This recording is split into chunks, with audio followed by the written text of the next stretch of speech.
नमस्कार मेरे प्यारे साथियों, एक बार फिर से मैं स्वागत करता अपने चैनल पर। REET mains grade third level first हम सब्जेक्ट वाइज आपके दिशा 2020 देख रहे हैं, पीवाईक्यू देख रहे हैं, वो भी एक्सप्लेन सहित। आज की जो सब्जेक्ट है आपके हिंदी हिंदी के 5 क्वेश्चन पूछे जाते हैं 10 नंबरों के, तो लगभग आपको यहाँ पीवाईक्यू देखने को मिल जाएंगे और साथ में एक्सप्लेन है, तो यहाँ से सवाल आपको बाहर देखने को नहीं मिलेगा। तो संपूर्ण इस मैराथन क्लास को आप बार बार रिवाइज करिएगा, एंड तक देखिएगा। आपके जो 10 टॉपिक हैं वो कवर हो जाएंगे यहाँ एक्सप्लेन के साथ। पीवाईक्यू जो भी पूछे गए वो शामिल किए गए हैं। ये दिशा 2020 की नई बुक है। तो पहला टॉपिक अपना संज्ञा। इससे पहले आपको बता दूं मित्रों कि हमने आपके साइंस, सामाजिक और शैक्षिक परिदृश्य के संपूर्ण पार्ट है वो अपलोड कर दिए मैराथन क्लास के रूप में, वो जरूर देखिएगा। आज की ये हिंदी की मैराथन क्लास हो गई, फिर आपके सब्जेक्ट बाकी 2 रहे हैं वो भी होंगे। करंट अफेयर की भी क्लास होगी और आप जुड़े रहें हमारे साथ। चैनल पर नए तो चैनल सब्सक्राइब करें, आप कमेंट करें, लाइक करें और चैनल पर आपको बने रहना, सब्सक्राइब जरूर कर लें। टेलीग्राम ज्वाइन करें जहां आपको पीडीएफ मिलेगी। मैं ये होने के बाद आपको वहां पीडीएफ प्रोवाइड करवाऊंगा, तो मैं अपलोड वहां कर दूंगा। आप निश्चित रहे, आपको टेंशन नहीं करना। चलिए पहला जो अपना टॉपिक है संज्ञा, तो शुरुआत करते हैं पहले सवाल से। साथ में एक्सप्लेन है, तो आपको या तो आप बस यही देखो, इससे बाहर आपको कोई देखने को मिलेगा नहीं सवाल, या फिर एनसीईआरटी की जो हिंदी और ये पीवाईक्यू देख लो, बस आपके लिए पर्याप्त है हिंदी के लिए। पहला क्वेश्चन है, जिन शब्दों का रूप लिंग, वचन और कारक के आधार पर बदल जाता है वह कहलाते हैं विकारी। विकारी किसे कहते हैं? यह तृतीय श्रेणी शिक्षक भर्ती परीक्षा 2010 में ये सवाल आया था। विकारी वह शब्द होंगे जो लिंग, वचन और कारक के अनुसार बदल जाते हैं। एक्सप्लेन देखते हैं इनका। प्रयोग या व्याकरणीय प्रकारी के आधार पर शब्दों के 2 भेद, एक विकारी और एक अविकारी, ये पाए जाते हैं प्रयोग के आधार पर और व्याकरणीय प्रकारी के आधार पर। विकारी शब्द किसे कहेंगे? जिनका रूप लिंग, वचन, कारक और काल के अनुसार परिवर्तन हो जाता है, यानी बदल जाता है, तो विकारी शब्द। विकारी शब्दों के भेद कितने, ये भी सवाल बन सकता है। तो 4 भेद है विकारी शब्दों के। कौन से? संज्ञा, विशेषण, सर्वनाम, क्रिया, ये 4 भेद हैं विकारी शब्दों के। संज्ञा भी लिंग के अनुसार परिवर्तित हो सकती है, वचन, कारक, काल के अनुसार। विशेषण भी परिवर्तन हो सकता है, सर्वनाम, क्रिया, ये चारों हैं, ये परिवर्तन हो सकते हैं। अगला क्वेश्चन है, संज्ञा का प्रकार कौन सा नहीं है? तो संज्ञा के 3 प्रकार है, उसमें ये देशवाचक संज्ञा नहीं होती, व्यक्तिवाचक, जातिवाचक, भाववाचक होती है। अब संज्ञा के बारे में सब कुछ जान लेते हैं। संज्ञा का शाब्दिक अर्थ होता है समधन ज्ञान, यानी सम्यक ज्ञान कराने वाला। किसी भी व्यक्ति, वस्तु, गुण, भाव, स्थिति का परिचय कराने वाले शब्द को संज्ञा कहते हैं। हम सब जानते हैं इसका दूसरा पर्याय नाम। किसी भी व्यक्ति, वस्तु, स्थिति या गुण के नाम को संज्ञा कहते हैं। मुख्य रूप से संज्ञा के 3 भेद हैं, व्यक्तिवाचक, जातिवाचक और भाववाचक। और भाववाचक के भी 2 हैं, जिसमें समूहवाचक और द्रव्यवाचक, ये 2 आते हैं। ये भी 2 भेद और बताते हैं, किंतु हिंदी में दोनों भेद जातिवाचक संज्ञा के अंतर्गत आते हैं। सॉरी, ये भाववाचक नहीं, जातिवाचक के 2 उपभेद हैं, जिसमें समूहवाचक है और द्रव्यवाचक है। नेक्स्ट क्वेश्चन है, निम्न में से किस विकल्प में सभी शब्द है वो व्यक्तिवाचक संज्ञा है? जनवरी, पृथ्वी, चांदनी चौक और प्रदीप, यह सीईटी में सवाल आया था। अगला क्वेश्चन एक्सप्लेन देख लेते हैं व्यक्तिवाचक का। जो शब्द किसी विशेष व्यक्ति, विशेष वस्तु, विशेष स्थान या विशेष प्राणी के नाम का बोध कराते हैं उन्हें व्यक्तिवाचक संज्ञा कहते हैं। यानी व्यक्ति तो विशेष हो जाता है। व्यक्तियों के नाम जिसमें गौतम बुद्ध, सीता हो गई, जैसे प्राणियों के नाम ऐरावत जैसे आती। पिछली बार भी व्यक्तिवाचक जुड़ा सवाल आया था, नाम दे रखे थे, जिसमें गंगा था वो व्यक्तिवाचक था, बाकी जातिवाचक संज्ञा थी। व्यक्तियों के नाम में गौतम बुद्ध है, सीता है। प्राणियों के नाम है जिसमें ऐरावत जैसे हो गया हाथी। स्थानों के नाम जिसमें दिल्ली, भारत, अमेरिका। वस्तुओं के नाम हो गए कावेरी, रामायण, कुरान, नीलगिरी। और फूलों के नाम कमल, गुलाब, ये सारे। निम्न में से किस समूह के सभी शब्द व्यक्तिवाचक संज्ञा है? व्यक्तिवाचक सुरेश, गंगा, सोमवार, ये व्यक्तिवाचक है। अगला सवाल है, गांधी को राष्ट्रपिता कहा गया है, तो इस वाक्य में गांधी शब्द क्या है? गांधी इसमें व्यक्तिवाचक संज्ञा हो गया। पुस्तक किस प्रकार की संज्ञा है? पुस्तक जातिवाचक, यानी पुस्तक से सारी पुस्तक आ जाती है। विशेष नाम होता पुस्तक का, जैसे रामायण, महाभारत वगैरह, इस प्रकार ग्रंथ तो अलग बात होती थी, लेकिन यह पुस्तक में सारी पुस्तकें। जातिवाचक संज्ञा किसे कहते हैं? जो शब्द किसी प्राणी, पदार्थ या समुदाय की पूरी जाति का बोध कराते हुए उन्हें जातिवाचक संज्ञा कहते हैं। जैसे मनुष्य, तो मनुष्य में संपूर्ण आ जाते हैं, चाहे वो लड़का, लड़की, महिला, पुरुष सब आ जाते हैं। पशु में सब आ जाते हैं, पहाड़, लड़का, लड़की, फल, ग्रंथ, पुस्तक, नदी, देश, झरना, तूफान, ये सारे हैं वो जातिवाचक है। निम्न में से जातिवाचक संज्ञा, इनमें से पशु है वो जातिवाचक है, बाकी भाववाचक है। निम्न शब्दों में से कौन सा शब्द जातिवाचक संज्ञा नहीं है? ये सवाल आया था ग्रेड थर्ड लेवल फर्स्ट वालों के लिए 2023 में कि जातिवाचक संज्ञा कौन सा नहीं है, तो गंगा है वो जातिवाचक नहीं है, यह व्यक्तिवाचक हो गया। पुस्तक पहाड़ लड़का कहने से कोई विशेष व्यक्ति नहीं आता इसमें, तो गंगा नाम से गंगा नदी मात्र आती, ना कि नदियों का समूह। अगला क्वेश्चन, इनमें से किस विकल्प में सभी शब्द जातिवाचक संज्ञा है?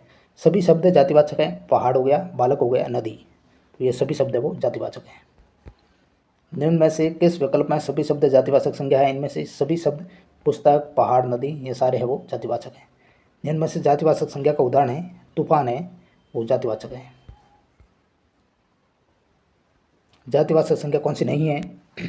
ठगी है, वो भाववाचक है, बाकी जातिवाचक है। किस विकल्प के सभी शब्द भाववाचक संज्ञा है? ईर्ष्या, बचपन, नैतिकता, ये सभी भाववाचक है। भाववाचक संज्ञा के बारे में देख लेते हैं। भाववाचक जिस संज्ञा शब्द से प्राणियों वस्तुओं के गुण, धर्म, दशा, भाव, कार्य आदि का बोध हो उसे भाववाचक संज्ञा कहते हैं। गुण, धर्म, दशा, भाव, कार्य इनका बोध होना चाहिए। प्राय गुण, दोष, अवस्था, व्यापार, अमूर्त भाव और क्रिया के मूल रूप भाववाचक संज्ञा के अंतर्गत आते हैं।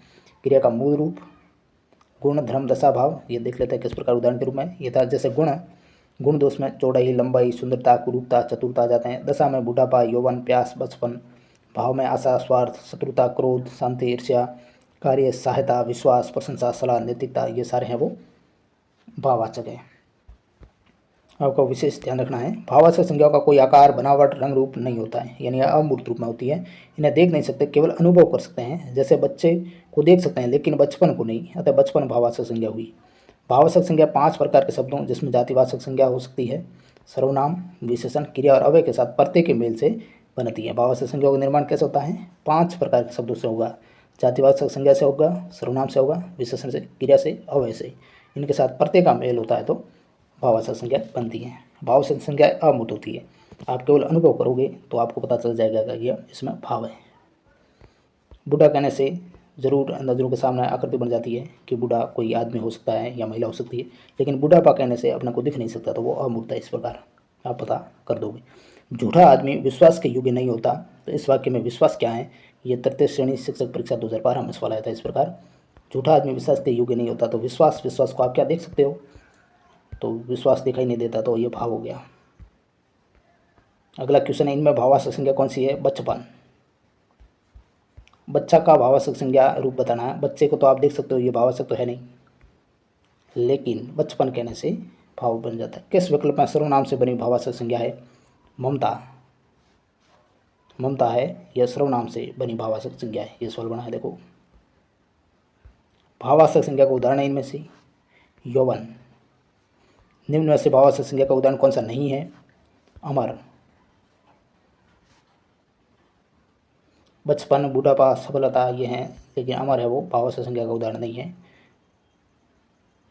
अमर लड़के का नाम भी हो सकता है। निम्न में से भाववाचक संज्ञा कौन सी है? तो इसमें शत्रुता एक प्रकार का भाव है। भाववाचक संज्ञा इनमें से किसमें है? मित्रता में भाववाचक है। मित्रता में, बाकी सारे देख सकते हैं। किस विकल्प में सभी शब्द भाववाचक संज्ञा है? सभी शब्द भाववाचक, समझ, बुढ़ापा, चतुराई, ऑप्शन 2 में सभी शब्द है वो भाववाचक है। किस विकल्प में भाववाचक संज्ञा युक्त शब्द है? बचपन, योग्यता, इसमें भाववाचक संज्ञा युक्त शब्द है ये। नेक्स्ट क्वेश्चन है, निम्न में भाववाचक संज्ञा है इनमें से दूरी एक प्रकार का भाव है। भाववाचक संज्ञा का उदाहरण है गर्मी। निम्न में से जातिवाचक संज्ञा से बना भाववाचक संज्ञा शब्द कौन सा है? ये ग्रेड थर्ड हिंदी में पूछा था। जातिवाचक संज्ञा से बना भाववाचक इसमें बुढ़ापा है। बूढ़ा जाति है, तो पा लगाने से भाववाचक संज्ञा बुढ़ापा बना। इसके अलावा मैं आपको बताता हूँ, रीट लेवल 2 में जो आपके हिंदी सब्जेक्ट है उनमें भी ये व्याकरण पूछी जाती है, तो वो भी क्लास को अटेंड जरूर करें एंड तक। ये सारे टॉपिक आपके भी कॉमन हैं। बूढ़ा जातिवाचक संज्ञा में आपा प्रत्यय के योग से भाववाचक संज्ञा का रूप होगा बुढ़ापा। इसमें आपा प्रत्यय लगा, बहन धनापा जोड़ने से बहनापा, और वृद्ध की भाववाचक संज्ञा होगी वार्धक्य। ये ध्यान रखना, वृद्ध की भाववाचक संज्ञा भी बनती है वार्धक्य। वेरी वेरी इंपॉर्टेंट ये। मधुर विशेषण से बनी भाववाचक संज्ञा कौन सी है? मधुर विशेषण से माधुर्य भाव बनता है। मधुर्य में माधुर्य, मधुरिता नहीं बनता। ये 2012 में ग्रेड थर्ड में पूछा था। वैसे मधुर शब्द में ये प्रत्यय लगाने से माधुर्य भाववाचक संज्ञा रूप बनता है, लेकिन पा प्रत्यय के योग से मधुर दंता मधुरता शब्द बनता है, अतः ये भी भाववाचक संज्ञा है, तो मधुरता भी भाववाचक हो गया। इनमें विशेषण से बनी भाववाचक संज्ञा कौन सी नहीं है? तो ममता है वो सर्वनाम से बनी है। प्राथमिकता, सुंदरता, समता ये विशेषण से बने हैं। ममता, मम सर्वनाम दंता और अन्य विकल्प है प्रथम धन इक दंता और सुंदर दंता सम दंता, ये विशेषण से बने हैं, बाकी सर्वनाम से हैं। मम दंता, मम यानी मेरा। निम्न में से किस विकल्प में सभी शब्द भाववाचक संज्ञा नहीं है? सभी शब्द भाववाचक नहीं है। दानव, मनुष्य, ब्राह्मण, इसमें जातिवाचक भी आ गया, व्यक्तिवाचक भी आ गया, सॉरी जातिवाचक, बाकी सभी में भाववाचक संज्ञा। मिठास, शिष्टा, महात्म्य ये भाव है। राष्ट्रीयता, दिव्यत्व, माधुर्य, नम्रता, दास्ता, व्यवहारिक, ये सारे भाव हैं। तो दानव, मनुष्य, ब्राह्मण शब्द ये जातिवाचक संज्ञा है सारी।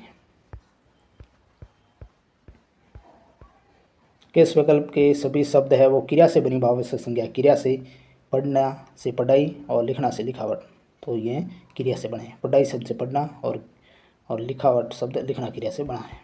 भाववाचक संज्ञा शब्दों में बनाए गए क्रियापदों का सही विकल्प है लिखावट, लिखना, ये सही है। जातिवाचक संज्ञा से निर्मित भाववाचक संज्ञा कौन सी है?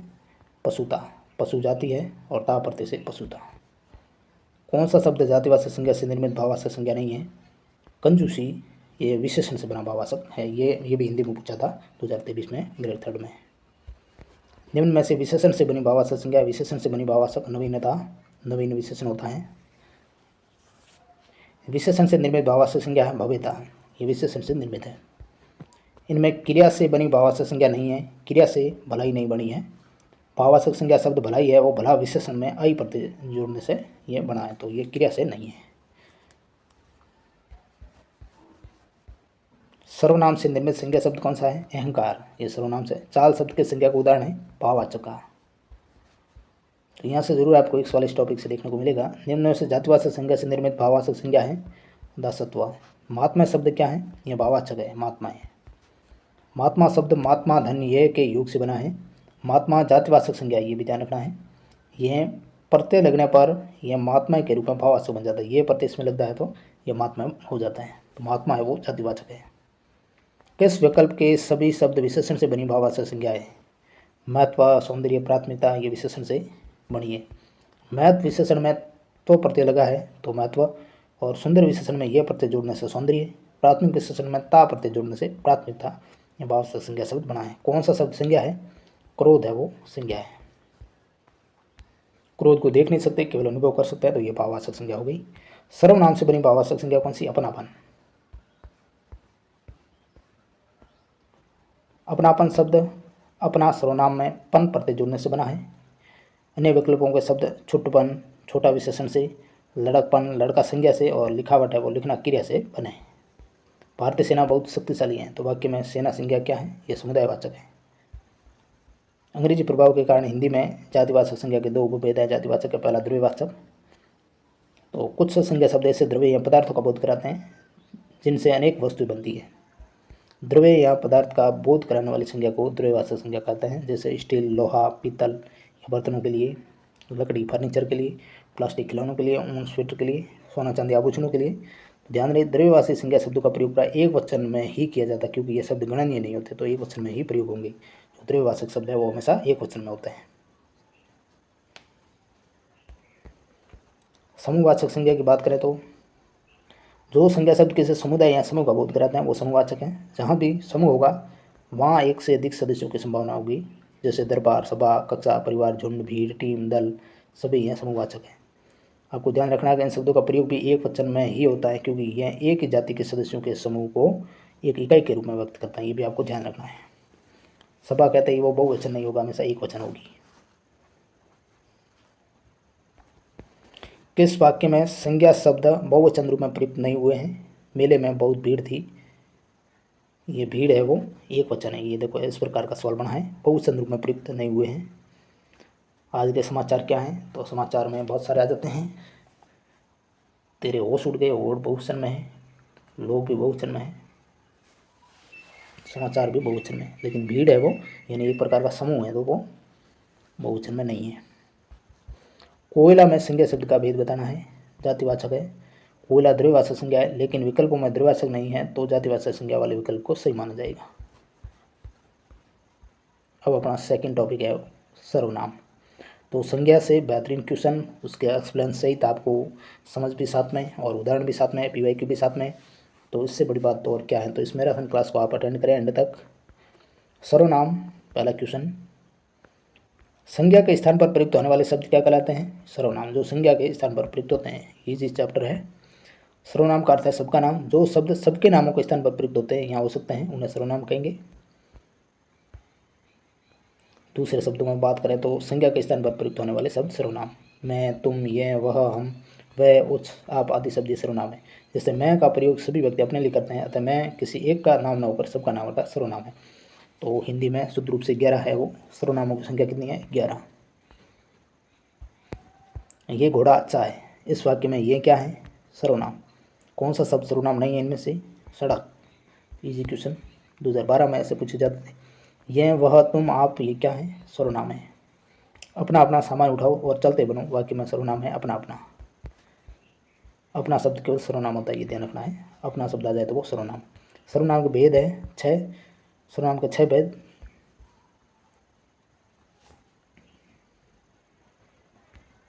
कौन कौन से सर्वनाम के 6 भेद? पुरुषवाचक, निश्चयवाचक, अनिश्चयवाचक, संबंधवाचक, प्रश्नवाचक और निजवाचक। पुरुष ने पूछा निज से, संबंध निश्चय है या अनिश्चय। पुरुष ने प्रश्न पूछा निज से, संबंध निश्चय है अनिश्चय। इस प्रकार ये 6 भेद आ जाते हैं। तो इसमें पूछा जा सकता भेद कितने हैं ये। किस क्रम में सर्वनाम का भेद नहीं है? अस्तित्व है, यह कोई सर्वनाम नहीं होगा। सर्वनाम का प्रकार नहीं है, गुणवाचक कोई सर्वनाम नहीं है। इस प्रकार पूछा जा सकता है सवाल। ये पटवार में 2016 में आया था। मोहन प्रकाश जी रिक्त स्थान हिंदी पढ़ाते हैं, तो इस वाक्य में रिक्त स्थान पूर्ति अन्य पुरुषवाचक सर्वनाम से करो। तो इसमें उन्हें, ये अन्य पुरुषवाचक सर्वनाम। और पुरुषवाचक सर्वनाम के 3 प्रकार हैं। कौन से? पहला उत्तम पुरुषवाचक यानी फर्स्ट वर्जन। ये बोलने वाला या लिखने वाला, वक्ता या लेखक अपने से संबंध रखने वाले जिन सर्वनामों का प्रयोग करता है वह उत्तम पुरुषवाचक सर्वनाम कहलाता है। यानी खुद के लिए मैं, मेरा, हम, हमारा, मुझको, हमको, मैंने, हमने, मुझे, हमें, मुझसे, हमसे, यानी फर्स्ट वर्जन खुद को ही वो उत्तम है, अपने को उत्तम मानना है।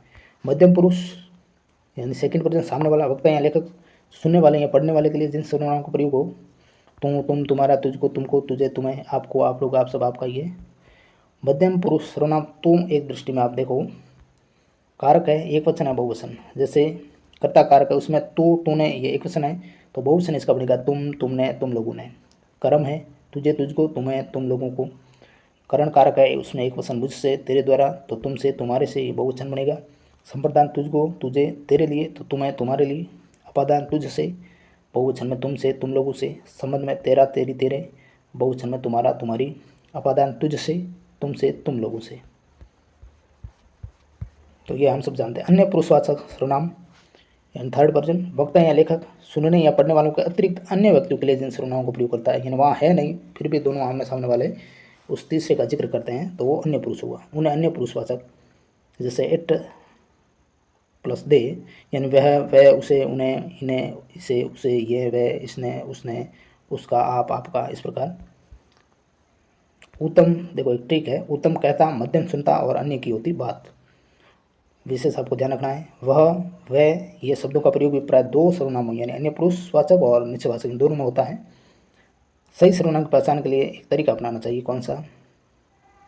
अगर संकेतित पदार्थ उन शब्दों के तुरंत बाद वाक्य में प्रयुक्त हो रहा है तो वहाँ इन शब्दों को निश्चयवाचक सर्वनाम में मानना चाहिए। जैसे वह घोड़ा तेज दौड़ता है, तो एक निश्चित है, यानी वाक्य में शब्दों के तुरंत बाद प्रयोग होता है। अगर संकेतित पदार्थ यानी ये आ गया तो उस घोड़े को ही निश्चय कर रहा है, तो वो सर्वनाम। और यदि संकेतित पदार्थ वाक्य में कहीं पर भी नहीं लिखा गया हो अथवा संकेतित पदार्थ के बीच में अन्य सर्वनाम शब्द लिख दिया गया हो तो वहाँ इन्हें अन्य पुरुषवाचक सर्वनाम में मानना चाहिए। जैसे वह मेरी पुस्तक है, तो ये अन्य पुरुषवाचक है। वह पुस्तक मेरी है, ये निश्चयवाचक सर्वनाम हो गया। यानी कहीं भी प्रयोग हो जाए, शुरुआत में प्रयोग हो जाए तो वो निश्चय हो गया। पुरुषवाचक सर्वनाम में कितने भेद हैं? 3। अन्य पुरुषवाचक इनमें से वह, सीईटी में पूछा 2024 में, निम्न में से किस विकल्प में सभी सर्वनाम पुरुषवाची हैं? हम, तुम, ये, वे, मैं। उत्तम पुरुष बहुवचन संबंध कारक है हमारा। किस वाक्य में मध्यम पुरुष सर्वनाम प्रयुक्त हुआ? मध्यम पुरुष सर्वनाम है वो किस में प्रयुक्त हुआ है? आप गांव से कब आए, इसमें मध्यम है। किस वाक्य में मध्यम पुरुष का प्रयोग हुआ है? आप आगे आ जाएं। मध्यम पुरुष सर्वनाम का प्रयोग है वो किस वाक्य में किया गया है इनमें? आप बीमार हो गए थे इसमें किस विकल्प में मध्यम पुरुष का प्रयोग हुआ है? आपको भी सूचित कर दें। मध्यम पुरुष का प्रयोग ऐसे समय में आप साथ ना दोगे तो और कौन देगा? विकल्प 1 व 3 में निजवाचक और विकल्प 4 में अन्य पुरुषवाचक है। इन्हें अपने से बड़ों का आदर करना चाहिए। इसमें अपने से बड़ों का यानी खुद को कह रहा है निजवाचक, और वह कार्य ये कार्य मैं आप ही कर लूँगा, ये भी खुद से कह रहा है, निजवाचक है। और आप भला तो जग भला, इसमें अन्य पुरुष का प्रयोग है। पुरुषवाचक सर्वनाम से संबंधित वाक्य है। वह आवश्यक कार्य से अजमेर गया है। विकल्प 1 में तो है कल कोई आया था, तो अनिश्चयवाची सर्वनाम, और विकल्प 2 व 3 में सार्वनाम विशेषण ये वह है, और विकल्प 4 में वह है वो अन्य पुरुषवाचक सर्वनाम है। मध्यम पुरुष का प्रयोग नहीं हुआ किसमें? हम अपने आप को भूल गए। हम या उत्तम पुरुष अपने आप को, ये निजवाचक सर्वनाम है। अन्य विकल्प अन्य पुरुषवाचक सर्वनाम है। किस वाक्य में पुरुषवाचक सर्वनाम नहीं है? सामान कौन लाएगा? सामान कौन लाएगा ये प्रश्नवाचक है। तो सर्वनाम का प्रयोग किस क्रम में नहीं होगा? तो सर्वनाम का प्रयोग संबंध बताने में नहीं होगा। अपमान में, आत्मीयता, समीपता में होता है। तो मध्यम पुरुषवाचक सर्वनाम है। तो सर्वनाम का प्रयोग या तो अल्प समीपता, आत्मीयता, प्यार और दुलार प्रकट करने के लिए होता है, या निरादर और हीनता दिखाने के लिए, जैसे हे भगवान तेरी माया भी निराली, तो ये समीपता है। माँ तुम जल्दी आई, ये आत्मीयता है। निम्न में से कौन सा मध्यम पुरुष यानी पुरुषवाचक सर्वनाम का उदाहरण नहीं है? मध्यम पुरुष का वह है वो यानी पुरुषवाचक है। नेहरू जी ने भारत के स्वतंत्रता संग्राम में महत्वपूर्ण भूमिका निभाई। आपने जेल में रहते हुए डिस्कवरी ऑफ इंडिया नामक पुस्तक लिखी, तो इस वाक्य में रेखांकित पद है, यानी आपने ये क्या है? अन्य पुरुष सर्वनाम है। हिंदी में आपका प्रयोग यहाँ तो निजवाचक के रूप में स्वयं के लिए, या आदरार्थक मध्यम पुरुष के लिए भी होता है। आदर सूचक है मध्यम पुरुष वालों के लिए भी। जैसे आइए आप, यहाँ पर आपका प्रयोग मध्यम पुरुष के लिए हुआ, आप आइए आप। किंतु कहीं कहीं आपका प्रयोग आदरार्थक अन्य पुरुष के लिए भी होता है। जैसे गांधी जी है वो सच्चे स्वतंत्रता सेनानी थे, आपका जन्म 2 अक्टूबर 1869 को हुआ, तो यह आपका विशिष्ट प्रयोग यहाँ हुआ है। यदि आप शब्द का प्रयोग किसी व्यक्ति विशेष का परिचय करवाने के अर्थ में किया जाता है, तो वहाँ यह अन्य पुरुषवाचक सर्वनाम माना जाता है। किस वाक्य में मध्यम पुरुष सर्वनाम का प्रयोग नहीं हुआ है?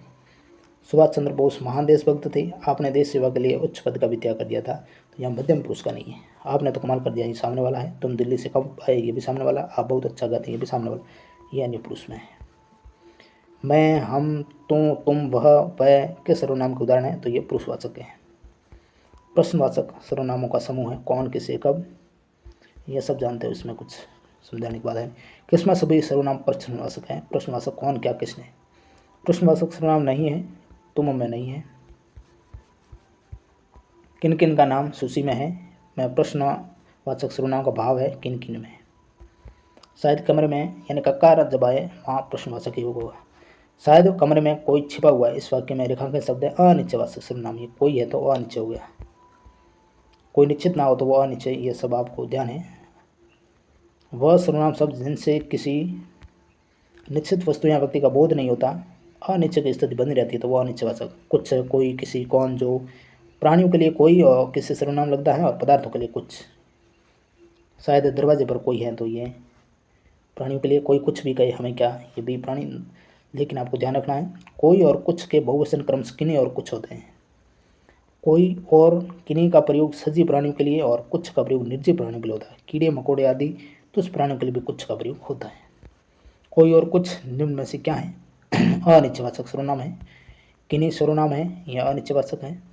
निश्चयवाचक सर्वनाम का उदाहरण ये है, उसने कुछ नहीं खाया, इसमें कुछ है सर्वनाम अनिश्चयवाचक।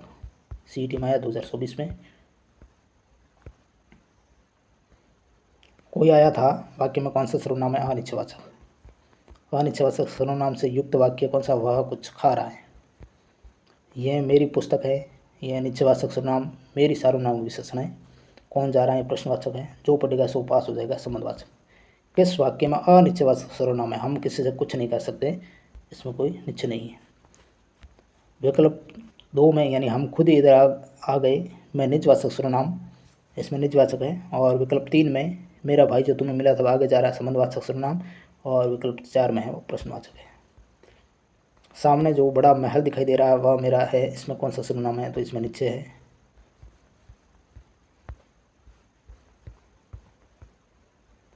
सामने जो बड़ा सा मकान दिखाई दे रहा है वह मेरा है, मैं कौन सा सर्वनाम है? इसमें निश्चयवाचक सर्वनाम है। यह कौन सा सर्वनाम है? यह निश्चयवाचक है। किसी निश्चित व्यक्ति, वस्तु, घटना या कर्म के लिए प्रयुक्त होने वाले सर्वनाम कहलाते हैं निश्चयवाचक।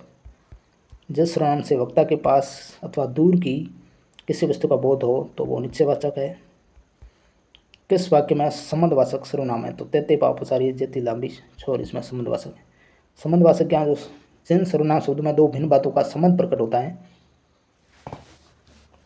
अथवा जो प्रधान वाक्य से आश्रित वाक्यों का संबंध जोड़ते हैं उन्हें संबंधवाचक सर्वनाम कहते हैं। जैसे जो, सो, वह, जो, जिसे, वहीं, जिसको, उसको, जिसे, उसे, जिसकी, उसकी, तेते, जैती, वैसी, वैसी, जैसी, जिसने, उसने, तो ये सारे संबंधवाचक हैं। विशेष आपको ध्यान रखना, इनका प्रयोग युग्म रूप यानी जोड़ा में होता है। उदाहरण, जो करेगा सो भरेगा, जैसा करोगे वैसा भरोगे, तेते पाप सारी जेती लांबी छोर। तो ये इस प्रकार सर्वनाम के संबंध में असंगत विकल्प है। निश्चयवाचक ये वह, अनिश्चयवाचक कोई कुछ, प्रश्नवाचक कौन किया, संबंधवाचक आप सब, ये निजवाचक है। तेते पाप सारी जेती लांबी छोर में कौन सा सर्वनाम इसमें संबंधवाचक हो गया? जो किस प्रकार का सर्वनाम है? संबंधवाचक है। डिप्टी जेलर में किस वाक्य में संबंधवाचक सर्वनाम का प्रयोग नहीं हुआ है? तुम अपनी पुस्तक पढ़ो, यह निजवाचक है। जिसकी लाठी उसकी भैंस, रेखांकित पदों में सर्वनाम है संबंधवाचक। किस वाक्य में निजवाचक सर्वनाम का प्रयोग नहीं हुआ है? ऐसे समय में आप साथ ना दोगे तो कौन देगा? तो यह मध्यम पुरुष सर्वनाम का उदाहरण है, निज का नहीं है। किसमें संबंधवाचक सर्वनाम है? जिसे भी देखता हूँ वही वास्तव है। विकल्प 1 और 4 में निजवाचक सर्वनाम है और विकल्प 2 में कोई कुछ भी कहे अनिश्चयवाचक सर्वनाम। किस क्रम में निश्चयवाचक सर्वनाम का सही उदाहरण है? इस पुस्तक को देखा, ये कितने उपयोगी है। इस पुस्तक को देखो, ये कितने उपयोगी है, निश्चयवाचक। वह स्वतः ही जान जाएगा, इसमें वह क्या है? निजवाचक है।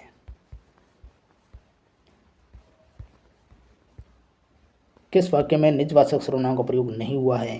आप कृपया यहाँ बैठिए, इसमें निजवाचक नहीं है। निजवाचक के बारे में आप थोड़ा देख लो, देखना है तो। निजवाचक सर्वनाम क्या होता है? वक्ता या लेखक स्वयं अपने लिए अपनापन प्रकट करने जिन सर्वनाम शब्दों का प्रयोग करता है वो निजवाचक है। जैसे आप, अपने आप, स्वतः, खुद, निज, ये प्रमुख निजवाचक सर्वनाम है।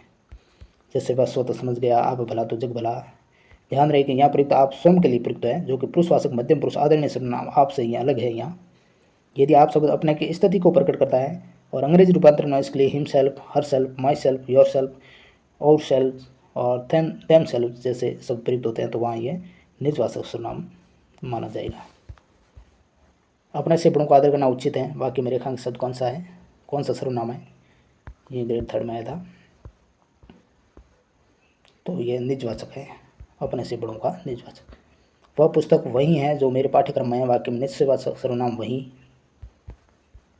आपके बारे में कल कोई कुछ कह रहा था, तो इस वाक्य में इनमें से किन किन सर्वनामों का प्रयोग हुआ? इसमें अनिश्चयवाची मध्यम पुरुष है। आप नहीं जानते, रमेश अपने आप सारे काम कर लेता है। इस वाक्य में कौन कौन से सर्वनाम है? तो इसमें निजवाचक और मध्यम पुरुष है। तुम दौड़कर चलते हो, इसमें पदबंध सर्वनाम है।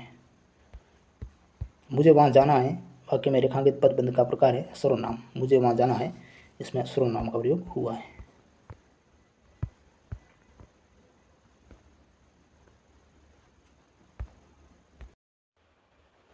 तीसरा टॉपिक है अपना, वो है विशेषण। विशेषण बहुत अच्छा टॉपिक, सवाल जरूर देखने को मिलता है इस टॉपिक से। पहले क्वेश्चन देखते हैं, जो ग्रेड 3 2012 में ये सवाल पूछा जा चुका था। कौन सा विकारी है, यानी जो परिवर्तन करता है इसमें से विशेषण? हिंदी में संज्ञा, विशेषण, क्रिया, सर्वनाम, ये 4 विकारी कहलाते हैं। और क्रिया विशेषण संबंध बोधक, समुच्चय बोधक और विसंधि बोधक और निपात, ये 5 अविकारी या अव्यय कहलाते हैं, यानी जो परिवर्तन होते नहीं हैं वचन, लिंग, कारक, काल के अनुसार। संज्ञा और सर्वनाम की विशेषता प्रकट करने वाले शब्दों को विशेषण कहते हैं। विशेषण किसे कहते हैं? जो संज्ञा और सर्वनाम की विशेषता प्रकट करे। व्याकरण की दृष्टि से कौन सा कथन गलत है? इसमें व्याकरण की दृष्टि से सही नहीं है। विशेषण और क्रिया विशेषण अविकारी शब्द है, नहीं ये विकारी शब्द है, ये गलत हो गया। संज्ञा, सर्वनाम और क्रिया ये विकारी शब्द हैं। अविकारी शब्दों को अव्यय भी कहते हैं। और क्रिया के प्रमुख रूप से 2 भेद माने गए, सकर्मक और अकर्मक। क्रिया के 2 भेद। अव्यय यानी जो खर्च ना हो, अविकारी शब्द खर्च नहीं होता है, यानी बिल्कुल भी चेंजिंग होता ही नहीं उसमें। जिस विकारी शब्द से संज्ञा की व्याप्ति मर्यादित होती है तो उसे कहते हैं विशेषण। विशेषण की सही परिभाषा है ऑप्शन 2 में, संज्ञा और सर्वनाम की विशेषता बताने वाला शब्द। मदन काली पतलून पहनकर खेलने आया, में विशेषण कौन सा है? काली। विशेषण और विशेष्य में अंतर। विशेषण और विशेष्य क्या है? जिस संज्ञा या सर्वनाम शब्द की विशेषता प्रकट की जाती है उसे तो विशेष्य कहते हैं, और जो विशेषता सूचक शब्द होता है वो विशेषण कहलाता है। यानी जिसकी विशेषता बताए वो विशेष्य, और जो विशेषता बताने वाला शब्द है वो विशेषण है। विशेषण प्राय विशेष्य से पहले आता है। जैसे मदन काली पतलून पहनकर खेलने आया, इस वाक्य में पतलून विशेष्य यानी इसकी अर्थात पतलून का गुण बताया गया है, और काली विशेषता सूचक शब्द विशेषण है। यानी काली पतलून, पतलून विशेष्य है और इसकी विशेषता बताने वाला शब्द है वो काली, तो वो विशेषण हो गया। जिस संज्ञा या सर्वनाम की विशेषता बताई जाए वह कहलाता है विशेष्य। जिस संज्ञा या सर्वनाम की विशेषता बताई जाती है, जो विशेषता बताने वाला शब्द वो तो विशेषण होगा, लेकिन जिसकी बताता है वो विशेष्य है, यानी संज्ञा या सर्वनाम हो सकते हैं। प्रभा एक सुशील कन्या है, इस वाक्य में विशेष्य कन्या, कन्या की यह विशेषता है सुशील, तो इसमें आप प्रभा मत करना है, इसमें विशेष्य कन्या है। ये ग्रेड 3 हिंदी में सवाल आया था। प्रविशेषण बताते हैं। प्रविशेषण क्या बताते हैं? विशेषणों की भी विशेषता बताते हैं, यानी विशेषणों के आगे भी विशेषण लग जाए। जो विशेषणों की भी विशेषता बतलाते हैं वे पर विशेषण कहलाते हैं। मोहन बहुत सुंदर बालक है, तो यह सुंदर तो विशेषण है और बहुत पर विशेषण, यानी इस सुंदर की भी विशेषता बहुत के माध्यम से हो रही है। बहुत, अधिक, बड़े, अत्यंत, घोर, ये पर विशेषण है शब्द। उनमें से किस विकल्प के सभी विशेषण संज्ञा से बने हैं? श्रद्धालु, रंगीला। श्रद्धा स्वभाव से संज्ञा से बना विशेषण श्रद्धालु, और रंग गुणवाचक संज्ञा से बना विशेषण रंगीला। अगला क्वेश्चन देखते हैं। कौन सा विशेषण नहीं है? इसमें से प्राथमिकता कोई विशेषण नहीं हुआ। प्राथमिकता भावार्थ संज्ञा है, जो विशेषण प्राथमिक से निर्मित है। संज्ञा से बना विशेषण नहीं है, प्राथमिक संज्ञा से बना विशेषण नहीं है। इनमें से कौन सा शब्द भावार्थ संज्ञा से बना विशेषण नहीं है? तो प्राथमिक है, वो भावार्थ से नहीं बना है। अगला सवाल है, इनमें से कौन सा विशेषण नहीं है? भाईचारा, ये विशेषण नहीं है। बेचारा, थकारा, बेसारा, ये सारा है, लेकिन भाईचारा है वो विशेषण नहीं हुआ। बहुत अच्छा क्वेश्चन है। पुस्तक से कौन सा विशेषण बनेगा? पुस्तक से पुस्तकीय, ये आर्ट 2011 में सवाल आया था L2 वालों के लिए। हिंदी में मूल रूप से विशेषण शब्द बहुत कम है। कुछ मूल विशेषण है जैसे बुरा, अच्छा, लंबा, छोटा, बड़ा, ये सारे हैं वो मूल विशेषण हैं। अधिकांश विशेषण संज्ञा, क्रिया, सर्वनाम या अव्यय से उत्पन्न हुए हैं। इसी कारण इन्हें व्युत्पन्न विशेषण भी कहा जाता है। व्युत्पन्न विशेषणों का निर्माण संज्ञा, सर्वनाम, क्रिया और अव्यय में उपसर्ग और प्रत्यय लगाने से होता है। जैसे उपसर्ग के योग से विशेषण कौन से उत्पन्न होते हैं? स धन बल तो सबल, नि धन डर निडर, ये उपसर्ग से बने। प्रत्यय के योग से इतिहास धन एक तो ऐतिहासिक, रंग धन इन तो रंगीन। उपसर्ग और प्रत्यय दोनों के योग से न धन अस्ति धन का नास्तिक, अ धन न्याय धन ई अन्यायी। संज्ञा शब्दों से नगर नागरिक, किताब से किताबी, तो ये विशेषण इस प्रकार बनते हैं। सर्वनामों से यह ऐसा, जो से जैसा, तुम से तुम सा। क्रिया से लड़ना से लड़ाकू, लूटना से लुटेरा, और अव्यय से विशेषण बनता आगे से अगला और बाहर से बाहरी। अगला सवाल है, किसमें परिमाणवाचक विशेषण है? परिमाणवाचक, सोहन 5 किलो दूध पी गया, तो ये मात्रा बता रहा है। जो शब्द किसी संज्ञा या सर्वनाम की निश्चित या अनिश्चित मात्रा, परिमाण, नाप, तौल का बोध कराते हैं उन्हें परिमाणवाचक विशेषण कहते हैं, यानी एडजेक्टिव ऑफ क्वांटिटी, यानी मात्रा का जो बोध कराते हैं। जैसे पहलवान रोज 4 किलो दूध पीता है, तो यहाँ 4 किलो दूध का माप है और इन वस्तुओं को गिना नहीं जा सकता, केवल नापा या तोला जा सकता है, तो वो परिमाणवाचक विशेषण कहलाएगा। ये 2 प्रकार का परिमाणवाचक भी, एक तो निश्चित और एक अनिश्चित। निश्चित में जैसे 5 किलो, 10 क्विंटल, 1 तोला, 10 मीटर, ये निश्चित हो गए। अनिश्चित में ढेर सारा, बहुत सा, कई किलो, 50 मन, तनिक, थोड़ी, जरा सा, ये सारे अनिश्चित परिमाणवाचक हैं। और परिमाणवाचक और जो संख्यावाचक विशेषण है उसमें भी अंतर है। देखते हैं क्या अंतर है।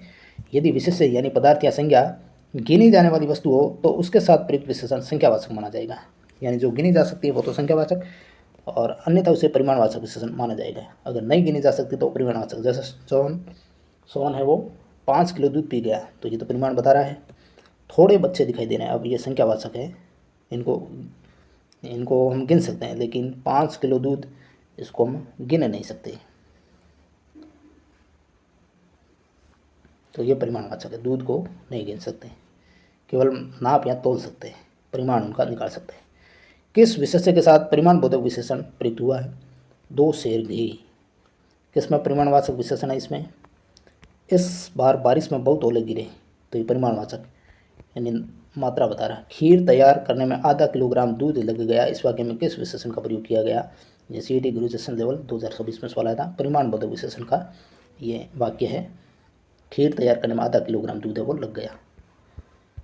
अगला सवाल, किस क्रम में निश्चित परिमाणवाचक विशेषण है? 1 एकड़ जमीन में धान की फसल खड़ी है, ये निश्चित है। जो पदार्थ या संज्ञा जो गिनी न जाने वाली होती है, अर्थात उन्हें गिन नहीं सकते, केवल नाप तोल सकते हैं, वह परिमाणवाचक विशेषण है। एक निश्चित तथा एकड़ जमीन का माप, ये निश्चित परिमाणवाचक विशेषण है। किस क्रम में गुणवाचक विशेषण का उदाहरण है? बच्चों की त्वचा मुलायम होती है, बच्चों की त्वचा मुलायम होती है, गुणवाचक है। गुणवाचक विशेषण एडजेक्टिव ऑफ क्वालिटी, वह शब्द जो किसी संज्ञा या सर्वनाम के गुण, दोष, रूप, रंग, आकार, स्वभाव, दशा आदि का बोध कराते हैं, उन्हें गुणवाचक विशेषण कहते हैं। ये विशेषण देख लो आप। गुण में जरूर नहीं गुण है, दोष भी हो सकता है, नाम भले गुणवाचक हो लेकिन उसमें दोष वगैरह सब शामिल है। गुण दोष में देखो, अच्छा, बुरा, सरल, झूठा, दानी, कपटी, कृपण, ईमानदारी आते हैं। रंग है जैसे काला, पीला, चमकीला, गुलाबी। आकार छोटा, बड़ा, तिकोना, चौकोर, ये सारे गुणवाचक है। स्वाद में खट्टा, मीठा, मधुर, नमकीन, कसेला। स्पर्श कठोर, मुलायम, कोमल, खुरदरा। गंध खुशबूदार, सुगंधित, सौंदा, गंधहीन। और दिशा में उत्तरी पूर्वी, पाश्चात्य, पश्चिम उत्तरी। अवस्था में युवा, बूढ़ा, तरुण, प्रौढ़। स्थान में ग्रामीण, देसी, गुजराती। और काल में आधुनिक, ताजा, बासी। टोकरी में मीठे संतरे हैं, इसमें जो मीठे शब्द है वो कौन सा विशेषण है? तो ये गुणवाचक विशेषण है। अगला सवाल है, गुणवाचक विशेषण से संबंधित वाक्य कौन सा है? इनमें हमें कपटी व्यक्ति से दूर रहना चाहिए, ये गुणवाचक विशेषण से संबंधित वाक्य है। कपटी है वो गुण है। संज्ञा शब्द से बना विशेषण कौन सा नहीं है? लिखित, ये लिखना क्रिया से बना है। दयालु, दया से। सड़क साफ, सड़क से। और भूखा, देखो इसमें दया दनालु, भूख दना, सड़क दन छाप संज्ञा शब्दों से बने विशेषण है, जबकि लिखित क्रियापद लिख दन इत से बना विशेषण है, क्रियापद से बना है। निम्न में से कौन सा शब्द संज्ञा शब्द से बना विशेषण नहीं है? लिखित है वो, संज्ञा शब्द से नहीं बना। इस प्रकार सवाल बनते हैं आपके। गर्म दूध पीना लाभदायक होता है, इसमें कौन सा विशेषण है? गुणवाचक विशेषण। गर्म दूध पीना लाभदायक, ये गुण है। यहाँ दूध की विशेषता अर्थात गुण बताया गया है, अतः ये गुणवाचक विशेषण है।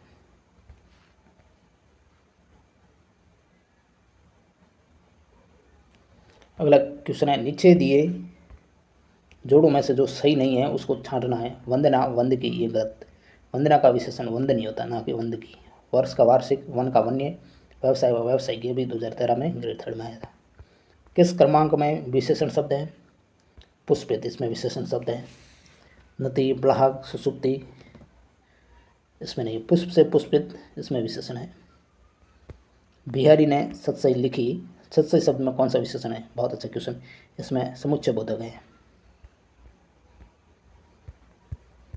संख्यावाचक विशेषण देखते हैं। जो शब्द संज्ञा या सर्वनाम की संख्या संबंधी विशेषता को बोध कराते हैं उन्हें संख्यावाचक विशेषण कहते हैं। संख्यावाचक विशेषण के 2 प्रकार हैं, एक तो निश्चित संख्यावाचक, 2, चौथा, पहला, चौगुना आदि, यानी 2 हो गए, चौथा हो गया, पहला हो गया, चौगुना हो गया, ये सब निश्चित है। निश्चित संख्यावाचक विशेषण के भी भेद 6 भेद हैं। कितने? 6 भेद। पहला अंक बोधक, यानी 1, 3, पाव, आधा, सवा, डेढ़ आदि, ये अंक बोधक है। क्रम बोधक जिसमें पहला, चौथा, 11वां, छठा, 20वां, इस प्रकार। और आवर्तीवाचक, आवर्ती बोधक जिससे गुणन का बोध हो, जैसे दुगुना, चौगुना, इकहरा, दोहरा, ये आवर्ती हो रही है। समुदाय बोधक में इकट्ठे समूह का बोध, दोनों, तीनों, चारों, सब के सब, सभी। और ये जो समुच्चय बोधक का ऊपर वो प्रकार था, दर्जन, युग्म, जोड़ा, सैकड़ा, शतक, चालीसा, सतसई, ये समुच्चय बोधक विशेषण है, जो कि इसी के भाग है निश्चित संख्यावाचक का। और प्रत्येक बोधक या विभागवाचक, इसमें प्रत्येक, हर एक, हर मास, हर वर्ष, एक एक।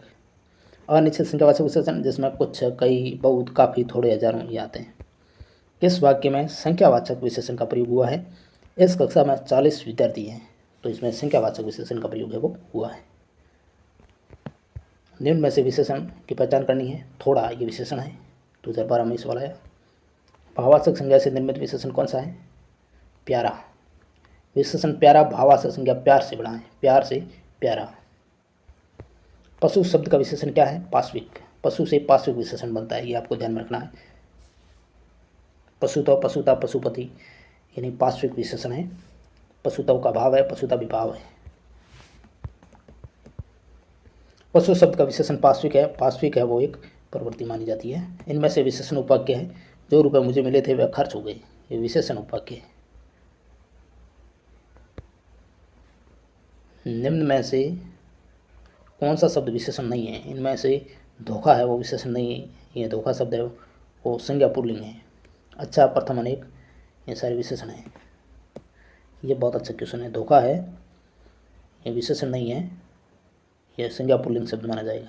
यह सेकंड ग्रेड में एग्जाम आया था। कौन सी विशेषण शब्द संज्ञा से निर्मित नहीं है? कौन सा विशेषण शब्द संज्ञा से निर्मित नहीं है? अधिकाधिक। अधिकाधिक शब्द अधिक अव्यय के पुनरावृत्ति से निर्मित है, ये विशेषण से नहीं बना है। इनमें से कौन सा शब्द विशेषण नहीं है? भीतर। भीतर की भावात्मक संज्ञा भीतरी होगी, ये विशेषण नहीं है। संज्ञा शब्द से बना विशेषण कौन सा? लखनवी। लखनऊ व्यक्तिवाचक संज्ञा से बना विशेषण लखनवी है। निम्न शब्दों में से संज्ञा शब्द से बना विशेषण सुगंधित, ये संज्ञा शब्द से विशेषण बना है। संज्ञा से निर्मित विशेषण कौन सा नहीं है इसमें? भागना। भागना शब्द विशेषण ना होकर ये क्रिया है, भागना तो क्रिया है। अगला शब्द है संज्ञा शब्द। इतिहास, उपेक्षा में मूल संज्ञा शब्दों के सही विशेषण विकल्प को छांटना है, तो इतिहास का ऐतिहासिक होगा विशेषण और उपेक्षा का उपेक्षित होगा। संज्ञा नमक से बना विशेषण, नमक से नमकीन, ये नमक द्रव्यवाचक संज्ञा से बना विशेषण नमकीन है। निम्न में से संज्ञा शब्दों में निर्मित विशेषण कायिक। कायिक यानी काया संज्ञा है और एक प्रत्यय, तो प्रत्यय और संज्ञा के योग से कायिक। शक्ति से बनने वाला विशेषण शक्तिशाली। शक्ति गुणवाचक संज्ञा से बना विशेषण शक्तिशाली है। कौन सा शब्द विशेषण नहीं है? मनुष्य, ये जातिवाचक संज्ञा है। संज्ञा से निर्मित विशेषण कौन सा नहीं है? हंसोड़, ये क्रिया से, हंसना क्रिया से। संज्ञा शब्द से बना विशेषण कौन सा है? दुखी। दुख भावात्मक संज्ञा से बना विशेषण दुखी है, तो ये भावात्मक संज्ञा से बना है। बिकना क्रिया है, भूलना क्रिया है और हमारा सर्वनाम है। संज्ञा शब्दों से बने विशेषण है वो है अंकित, आर्थिक, क्रोधी, ये संज्ञा से बने विशेषण है। अंक, अर्थ और क्रोध, क्रोध भाव है। इनमें से किस विकल्प के सभी शब्द संज्ञा से बने विशेषण है? सभी शब्द संज्ञा से बने विशेषण है। पौराणिक, मानवीय, लखनवी। पुराण, मानव और लखनऊ। आलसी, आलस्य, आलसी भाव। पैतृक, लिखित, वैवाहिक, पितृपुटागु, इसमें क्रिया आ गई, इसमें क्रिया आ गई, तो ऑप्शन 1 तो अभी तक तो दिख रहा है। श्रमिक, विदेशी बनावटी, इसमें ऑप्शन 1 है पुराण, मानव, लखनऊ संज्ञा शब्दों के विशेषण पौराणिक, मानवीय, लखनवी है। नेक्स्ट सवाल की ओर बढ़ते हैं। किस वाक्य में संबंधवाचक सार्वनामिक विशेषण है? जिस काम को करना न हो उस पर चिंतन मूर्खता है, तो इसमें संबंधवाचक सार्वनामिक विशेषण है। अब ये क्या बोला है समझ लेते हैं। स्मरण है कि संबंधवाचक सर्वनाम शब्द युग्म रूप से प्रयुक्त होते हैं, यानी जो संबंधवाचक सर्वनाम होंगे वो युग्म रूप से जो, सो, जिसे, वहीं, जिसको, उसको, जिसे, उसे, जिसकी, उसकी, तेते, जेती, जैसी, वैसी। अब सार्वनामिक विशेषण भी 4 प्रकार का है, जिसमें पहला है निश्चयवाचक या संकेतवाचक सार्वनामिक विशेषण। ये संज्ञा या सर्वनाम की ओर निश्चयात्मक संकेत करते हैं, यथा इसे नहीं, उस पुस्तक को निकालो, यह पुस्तक हटा दो, तो ये निश्चय संकेतवाचक है। और जो सार्वनामिक यानी सर्वनाम जो मतलब संज्ञा से पहले लगते हैं, अनिश्चयवाचक सार्वनामिक विशेषण, ये संज्ञा या सर्वनाम की ओर अनिश्चय संकेत करते हैं। कोई आदमी मिलने आया तो किसी आगंतुक को कुछ खिला दो। प्रश्नवाचक सार्वनामिक क्या होंगे? ये विशेषण संज्ञा या सर्वनाम से संबंधित प्रश्नों का बोध कराते हैं।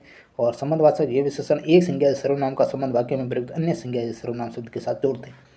जैसे जो लड़का कल आएगा उसे पहचान लो, जिस काम को करना ना हो उस पर चिंतन मूर्खता है, तो ये संबंधवाचक सार्वनामिक विशेषण है। किस कर्म में अनिश्चयवाचक सार्वनामिक विशेषण नहीं है? तो इसमें वह बहुत समझदार हैं, इसमें अनिश्चयवाचक नहीं है, ये गुणवाचक विशेषण है। इसमें संज्ञा से बना हुआ विशेषण है सुखी। सुखी विशेषण सुख भाववाचक संज्ञा से ई प्रत्यय जोड़ने से बना है। इनमें से कौन सा विशेषण संज्ञा से नहीं बना है? बाहरी है, बाहरी विशेषण अव्यय शब्द बाहर से बना है। इनमें से कौन सा विशेषण संज्ञा शब्द से नहीं बना हुआ है? बिकाऊ। बिकाऊ विशेषण बिकना क्रिया में आऊ प्रत्यय जुड़कर बना है। विशेषण संज्ञा शब्द से नहीं बना है, बिकाऊ बिकना क्रिया से बना है। रोग से बना है, धर्म से बना है, रूप से बना है, तो ये सारे संज्ञा से बना है। जवाब संज्ञा से क्या विशेषण बनाएगा? जवाबी। जवाबी विशेषण है जो भावार्थ संज्ञा जवाब में ई प्रत्यय जुड़ने से बना है। निम्न में से कौन सा विशेषण संज्ञा शब्द से नहीं बना है? नीला। नीला विशेषण संज्ञा से निर्मित नहीं है। अन्य सभी जैसे चहर है तो ये द्रव्यवाचक संज्ञा है, कांटा ये जातिवाचक संज्ञा है, रोब ये भावार्थ संज्ञा है, ये संज्ञा से निर्मित है। लेकिन नीला है वो संज्ञा से नहीं बना है। नीला खुद विशेषण है अपने आप में।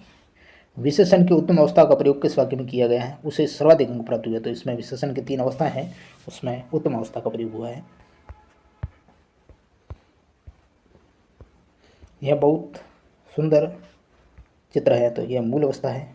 मेरा घर उसके घर से छोटा, ये उत्तर अवस्था है। यहाँ तुलना करें वो उत्तर है। दोनों में तुलना हो वो उत्तर है। और ग्रुप में समूह में तुलना करें मौन की अपेक्षा सौन होशियार है, तो ये उत्तर अवस्था ये भी।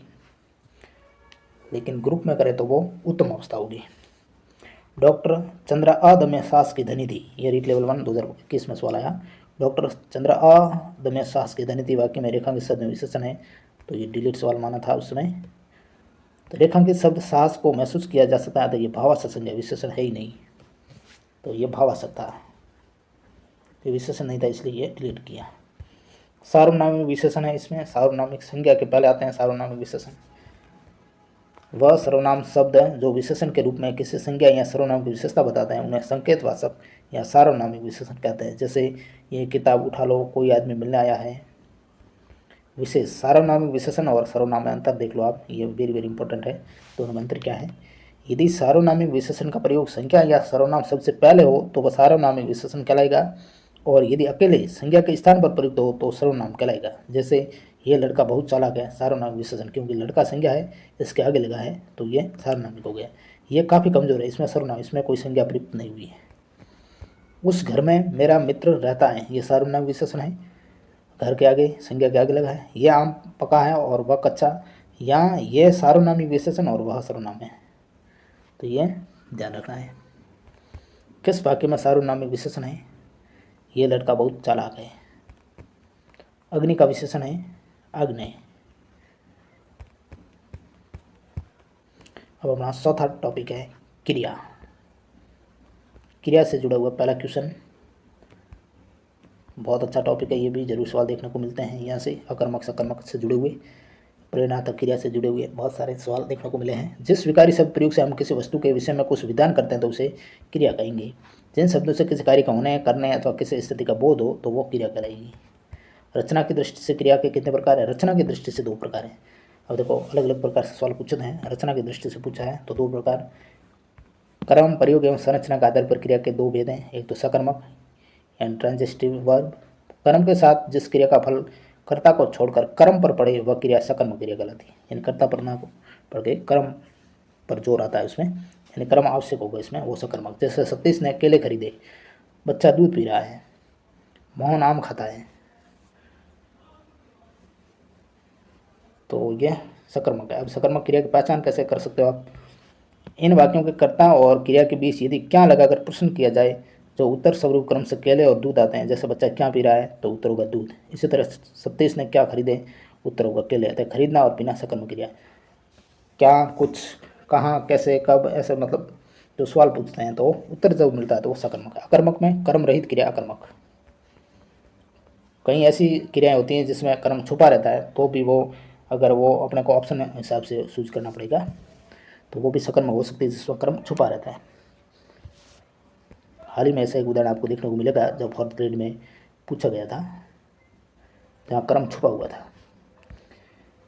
सकर्मक क्रिया वाला वाक्य छांटना है तो इसमें सतीश ने केले खरीदे, इसमें ये सकर्मक है। राजू सदा रोता रहता है तो इसमें रोना है वो अकर्मक है। हरीश बस पर चढ़ गया और केला छत से गिर पड़ा, तो ये थोड़ा बहुत कंफ्यूज करने वाला सवाल है। क्या से क्या क्वेश्चन पूछना, क्या लगा करके। हरीश बस पर चढ़ गया।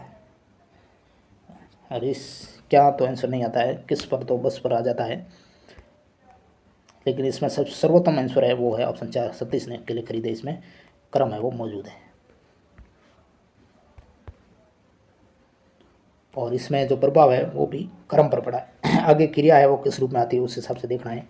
तो इसमें सतीश अनुसार ना आकर के अकेले अनुसार आई है क्रिया, इसलिए भी सक्रमक है।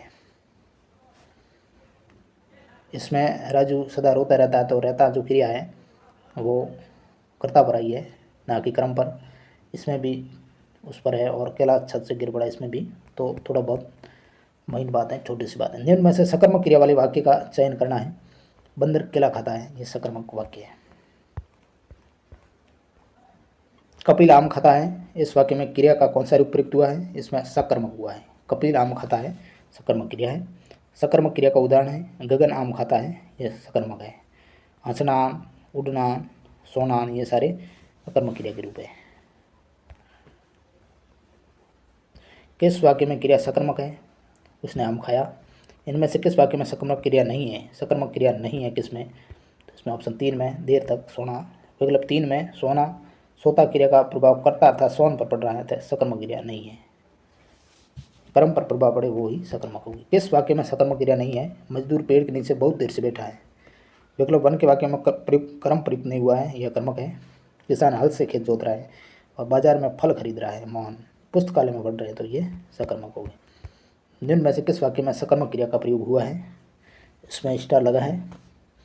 अनु ने फल खरीदे, लड़का सोता है, मोहन रोता है, रोना और सोना दोनों आ गए, इसलिए ये गड़बड़ हुआ है। विकल्प 1 और 4 दोनों में सकर्मक है, क्योंकि 1 में फल और विकल्प 4 में युक्ति शब्द के कर्म के रूप में प्रयुक्त हुआ है। निम्न में से सकर्मक क्रिया किस वाक्य में है, चंदन ने सब्जी खरीदी। विकल्प 4 में सब्जी शब्द कर्म के रूप में प्रयुक्त हुआ है, यह सकर्मक है। राम पुस्तक पढ़ता है, इसमें क्रिया सकर्मक। यही सवाल 4th ग्रेड में आया था इसी प्रकार। राम पुस्तक पढ़ना है, ऐसे 2 ऑप्शन और थे, 2-3। उपरोक्त वाक्य में पुस्तक शब्द कर्म के रूप में प्रयुक्त हुआ है, अतः ये सकर्मक क्रिया है। तो उसमें राम पुस्तक पढ़ता ये आंसर था। रजनी बत्ती जलाकर अपने कमरे में पढ़ रही हैं, इस वाक्य में अकर्मक क्रिया है, तो कौन सा शब्द जोड़ने से वह सकर्मक क्रिया बन सकती है, इस प्रकार सवाल पूछे जा सकते हैं। कमरे में पढ़ रही है समाचार पत्र, तो वो सकर्मक। उपरोक्त वाक्य में समाचार पत्र शब्द कर्म के रूप में जोड़ने से सकर्मक क्रिया बन जाएगी।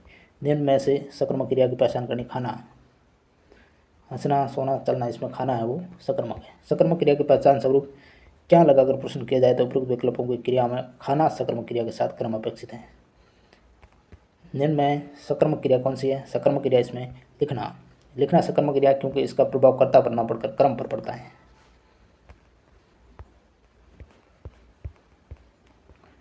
डाकिया चिट्ठी लाया, वाक्य में क्रिया का कौन सा भेद है, सकर्मक।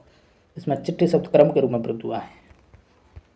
निम्न में से सकर्मक क्रिया से युक्त सबसे सही वाक्य का चयन करना है। वह अपना सिर खुजलाता है, तो इसमें सकर्मक क्रिया का प्रयोग हुआ है। मोहन ने अविनाश को पढ़ाया, वाक्य में कौन सी क्रिया है, इसमें सकर्मक है। उपरोक्त वाक्य में अविनाश शब्द कर्म के रूप में प्रयुक्त हुआ, तो सकर्मक है।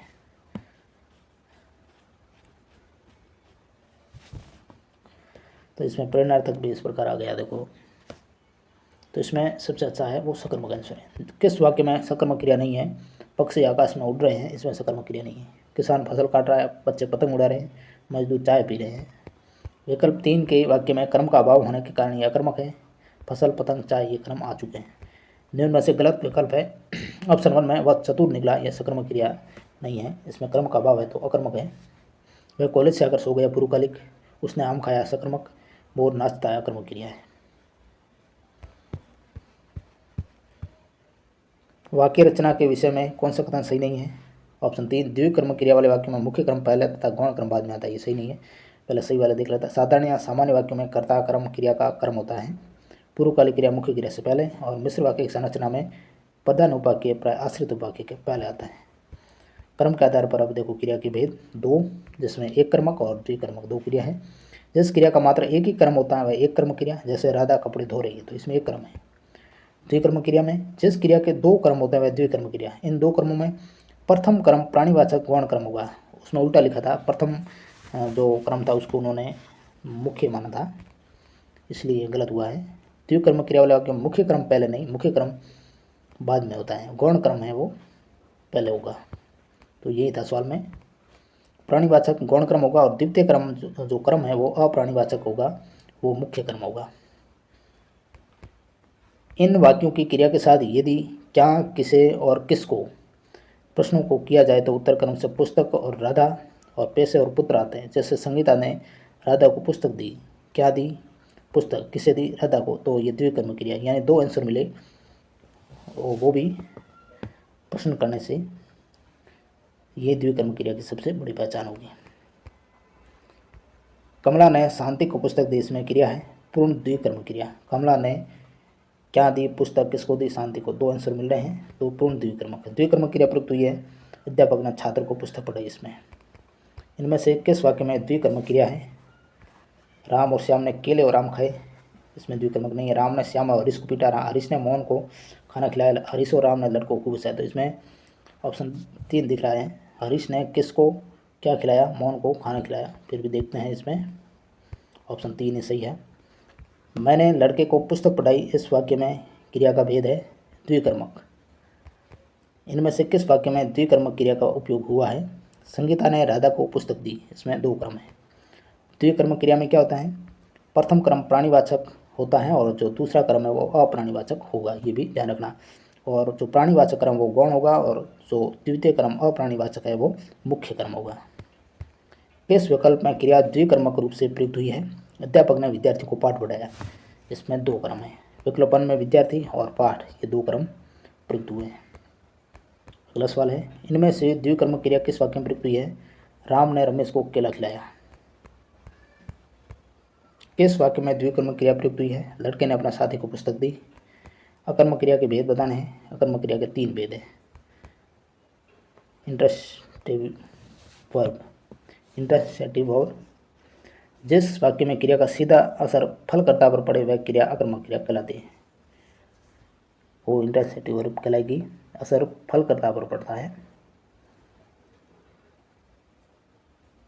कर्म रहित क्रिया अकर्मक क्रिया कहलाएगी। जैसे बच्चा रोता है, रमा पड़ती है, दिनेश हंसता है।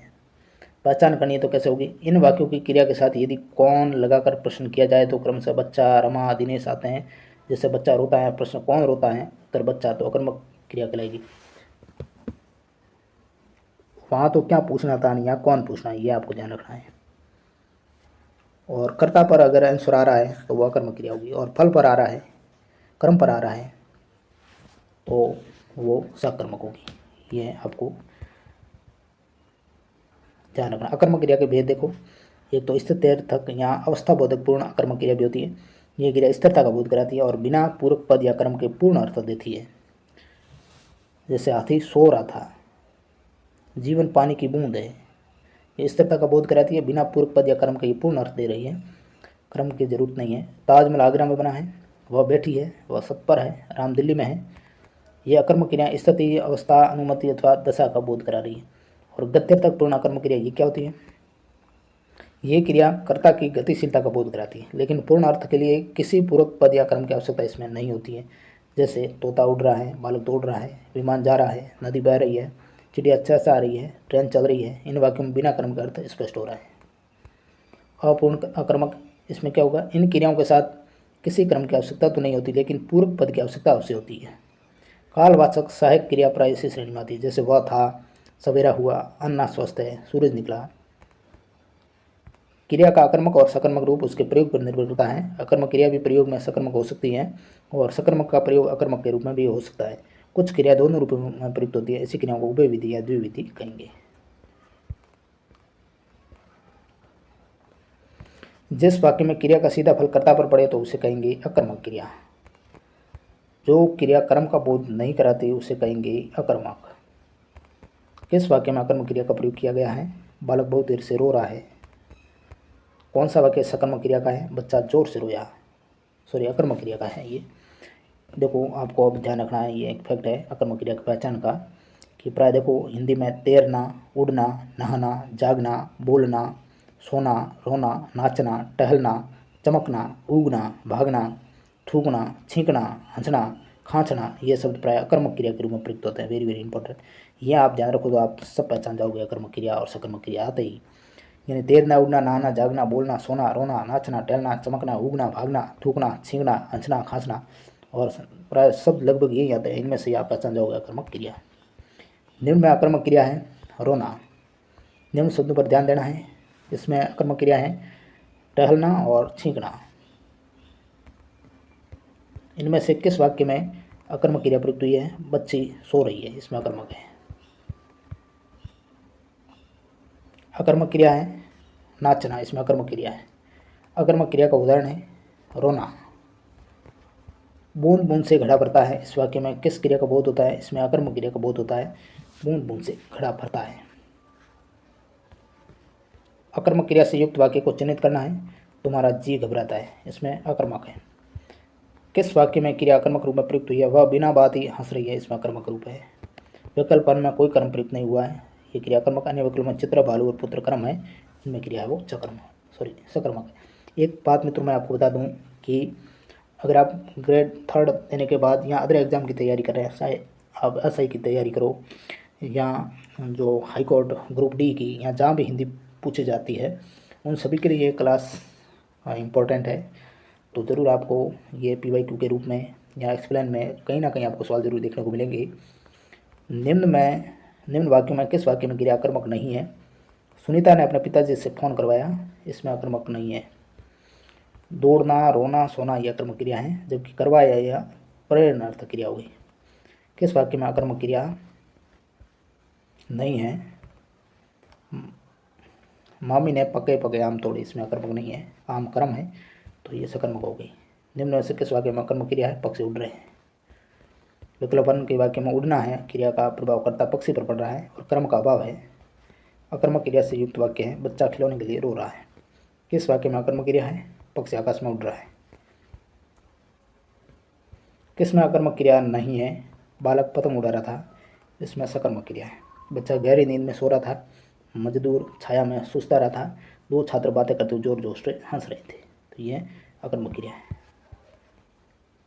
घोड़ा तोड़ रहा वाक्य में क्रिया है, अकर्मक है, इसमें कोई कर्म प्रयुक्त नहीं हुआ है। अकर्मक क्रिया का वाक्य है लड़की गा रही है, गाना भी अकर्मक है। किस में अकर्मक क्रिया है? बच्चा रोता है, इसमें अकर्मक है। निम्न में से किस वाक्य में अकर्मक क्रिया का प्रयोग किया जाता है? वह रात भर नहीं सोया। कपिल आम खाता है, आम, पानी और नाटक, यह कर्म आ गए। अकर्मक क्रिया का वाक्य हेमलता हंसती है। असंगत विकल्प है माता जी प्रतिदिन बाग में जाती है, यह रंजक क्रिया, यह असंगत है। उसने सेब खाया सकर्मक, पुलिस ने चोर पकड़वाया प्रेरणार्थक, लड़के मैदान में दौड़ रहे हैं, यह अकर्मक है, दौड़ना अकर्मक। जहाँ एक क्रिया के समाप्त होने के तुरंत बाद दूसरी पूर्ण क्रिया के होने का बोध होता है, जैसे दिनेश पढ़कर सोया, वहाँ पहली क्रिया को क्या कहेंगे? पूर्वकालिक क्रिया कहेंगे। पूर्वकालिक क्रिया क्या है इसके बारे में देखते हैं।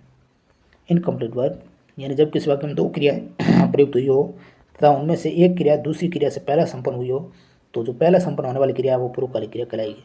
जैसे कि दिनेश पढ़कर सो गया, यहाँ सोने से पूर्व पढ़ने का कार्य हो गया, अतः पढ़कर है क्रिया, वो पूर्वकालिक क्रिया कहलाएगी। मूल धातु में कर या करके लगाने से सामान्य क्रिया को पूर्वकालिक क्रिया का रूप दिया जाता है। जैसे नहा प्लस कर तो नहाकर, खाकर, पढ़कर, सोकर, यानी कर लगाए तो। सीता खाना खाकर जयपुर जाएगी, ये ग्रेड 3 लेवल फर्स्ट 2023 में सवाल आया। सीता खाना खाकर जयपुर जाएगी, इस वाक्य में कौन सी क्रिया है? तो पूर्वकालिक क्रिया है, तो ये सवाल आया था पूर्वकालिक का। निम्न में से किस वाक्य में पूर्वकालिक क्रिया का प्रयोग है? भीम दुर्योधन की छाती पर चढ़ बैठा, तो ये थोड़ा हाईकोर्ट LDC में आया था 2017 में। पूर्वकालिक क्रिया के लिए कौन सा विकल्प सही है? वह नहाकर पूजा करेगा। इनमें से किस वाक्य में पूर्वकालिक क्रिया का प्रयोग हुआ है? सरिता खाना खाकर पढ़ाई करेगी, पहले खाना खाएगी और फिर पढ़ाई करेगी। किस क्रम में प्रेरणार्थक क्रिया है? रमा ने राधा से पत्र लिखवाया, इसमें प्रेरणार्थक है, और यहाँ से सवाल कई बार बड़े हैं। प्रेरणार्थक क्रिया जिस क्रिया से ये जान पड़े कि कर्ता स्वयं कार्य न करके किसी दूसरे को उस कार्य को करने की प्रेरणा देता है या किसी अन्य से उस कार्य को करवाता है, तो वो क्रिया प्रेरणार्थक होगी। जैसे मालिक नौकर से काम करवाता है, तो इस वाक्य में मालिक तो करता हो गया, जो स्वयं काम न करके नौकर से काम करने की प्रेरणा देता है, तो करवाता है, प्रेरणार्थक क्रिया है। प्रेरित करता है, जिससे कार्य करने की प्रेरणा दी जाती है या जिसके द्वारा कार्य संपन्न कराया जाता है वह प्रेरक करता है जो कार्य करवाता है। जब कर्ता स्वयं कोई काम न कर किसी दूसरे व्यक्ति को कार्य करने के लिए प्रेरित करता हो तब वह कौन सी क्रिया होगी? प्रेरणार्थक। ये CET 2024 में प्रेरणार्थक क्रिया से युक्त वाक्य है, मालिक ने नौकर से दरवाजा खुलवाया। दूसरों से जो काम करवाए वो प्रेरणार्थक। वह नौकर से कपड़े धुलवाता है, प्रेरणार्थक। अब ये अगला क्वेश्चन है, कौन सा शब्द प्रेरणार्थक क्रिया का नहीं है? समझना है, खिलाना, बुलवाना, जगाना, लेकिन समझना है वो प्रेरणार्थक क्रिया है। इसमें दिलाना, हंसना, उठना, चलना ये प्रेरणार्थक नहीं है, दिलाना है वो प्रेरणार्थक है। अगला सवाल है, गोविंद ने राम को जगवाया। वाक्य में क्रिया का कौन सा रूप है? ये ग्रेड 3 लेवल फर्स्ट में ये भी सवाल आया था। प्रेरणार्थक क्रिया, इसमें क्रिया से 2 सवाल आ गए। प्रेरणार्थक क्रिया के संबंध में कौन सा गलत कथन है? तो इसमें ऑप्शन 3 गलत है। सभी प्रेरणार्थक क्रिया अकर्मक होती नहीं, सभी प्रेरणार्थक क्रिया हैं वो सकर्मक होती है, ये ध्यान रखना है, यानी कर्म होगा ही होगा इसमें। अधिकतर धातु से दो प्रकार की प्रेरणार्थक क्रिया बनती है, सही है। मूल धातु के जिस विकट रूप से क्रिया के व्यापार में कर्ता पर किसी की प्रेरणा समझी जाती है उसे प्रेरणार्थक क्रिया कहते हैं। और मूल धातु के अंत में आ जोड़ने से पहली प्रेरणार्थक क्रिया और वाह जोड़ने से दूसरी प्रेरणार्थक क्रिया है वो बनती है। प्रेरणार्थक क्रिया का प्रयोग किस वाक्य में किया गया है? अध्यापक छात्र से कहानी लिखवाता है। विकल्प 2 में अध्यापक स्वयं कहानी न लिखकर छात्र से लिखवाता है, तो प्रेरणार्थक क्रिया कौन सी नहीं है? भूलना। प्रेरणार्थक क्रिया का उदाहरण सुलाना। प्रेरणार्थक क्रिया का उदाहरण कौन सा नहीं है इसमें? वो खाना खाकर सो गया। जब दो या दो से अधिक क्रिया मिलकर किसी पूर्ण क्रिया को बनाती है तो वो कौन सी क्रिया होगी? वो संयुक्त क्रिया होगी। जब दो या दो से अधिक क्रियाएं आपस में मिलकर एक पूर्ण क्रिया बनाती है तो वह संयुक्त क्रिया कहलाएगी। इन भिन्न अर्थक क्रियाओं के मिलने से निर्मित क्रिया के अर्थ में विशेषता आ जाती है। और वह अपना काम कर चुका है, तुम प्रतिदिन पढ़ने आया करो, इन वाक्यों में कर चुका, आया करो, ये संयुक्त क्रियाएं हैं, यानी दो क्रियाएं साथ में होती हैं। इनकी रचना दो क्रियाओं के योग से हुई है, जिसमें एक मुख्य क्रिया है और दूसरी उसकी सहायक क्रिया होती है। संयुक्त क्रियाओं के भी प्रकार है। आरंभ बोधक जैसे मेला लगने लगा, अवकाश बोधक जैसे कल दे देना, यानी लगना और लगा ये दो साथ में है, कल दे देना, देना। समाप्ति बोधक जैसे सड़क बन चुकी है। शक्ति बोधक यह कार्य वह कर सकता है। आकस्मिकता बोधक जैसे सर्दी से लोग कंप आउट है। निश्चय बोधक वह गिर पड़ा। और नित्यता बोधक में जैसे सफलता उनको मिलती है जो कठिन परिश्रम किया करते हैं। इच्छा बोधक आप सफलता प्राप्त करना चाहते हैं। आवश्यकता बोधक जैसे उसे जाना पड़ता है। अभ्यास बोधक वीणा बैडमिंटन खेला करती है। और अनुमति बोधक जैसे उसे जाने दो। यानी दो क्रिया है, साथ में आपको पता चल जाएगा। संयुक्त क्रिया का उदाहरण कौन सा वाक्य है? तुम प्रतिदिन पढ़ने आया और करो, आना और करना। किस वाक्य में संयुक्त क्रिया का प्रयोग नहीं हुआ है? मैं नहाकर कार्यालय जाऊंगा, इसमें संयुक्त नहीं है। लुटेरों ने पूरे क्षेत्र को लूट लिया, लूटना, लेना, खाना, जाना नहीं दिखाई और देना, यानी यह भी संयुक्त क्रिया है। नेक्स्ट है विकल्प 2 में संयुक्त क्रिया का प्रयोग नहीं हुआ है। एक में लूटना मुख्य क्रिया और लिया सहायक क्रिया, और विकल्प 3 में खाना मुख्य क्रिया, गया सहायक, और विकल्प 4 में दिखाना मुख्य और दिया सहायक क्रिया है। निम्न में से क्रिया के विषय में कौन सा कथन गलत है? यह हिंदी में आया था ग्रेड 3 2023 में। क्रिया के विषय में कौन सा कथन गलत है? क्रिया एक अविकारी शब्द है, नहीं, क्रिया विकारी है, परिवर्तन होता है। क्रिया से काम करने या होने का बहुत सही है। क्रिया धातु संज्ञा विशेष शब्दों से बनती है और रचना की दृष्टि से क्रिया के दो भेद है, कर्मक और सकर्मक। क्रिया एक विकारी शब्द है। काल के आधार पर क्रिया के भेद है 3, काल के आधार पर 3। निम्न में से किस वाक्य में सकर्मक क्रिया नहीं है? ये ग्रेड 3 लेवल फर्स्ट में आया था। रमा हंसती है, यह कर्मक क्रिया है। ये पहला सवाल पटवार पर 3 2011 में आया था। विकल्प 1 के वाक्य में हंसना क्रिया का प्रभाव करता राम पर पड़ रहा है, रमा पर पड़ रहा है, और कर्म का अभाव होने के कारण यह अकर्मक क्रिया है। नाम धातु नहीं बनती है, क्रिया से नाम धातु नहीं बनती है। संज्ञा सर्वनाम और विशेषण शब्दों में प्रत्यय लगाकर जो धातु बनती है वह नाम धातु कहलाएगी। संज्ञा सर्वनाम विशेषण से और प्रत्यय लगाने से। नाम धातु में आना या आ प्रत्यय का प्रयोग होता है, जैसे लालच से ललचाना, हाथ से हथियाना, चिकना से चिकनाना, गर्म से गर्माना, लंगड़ा से लंगड़ाना, आप से अपनाना।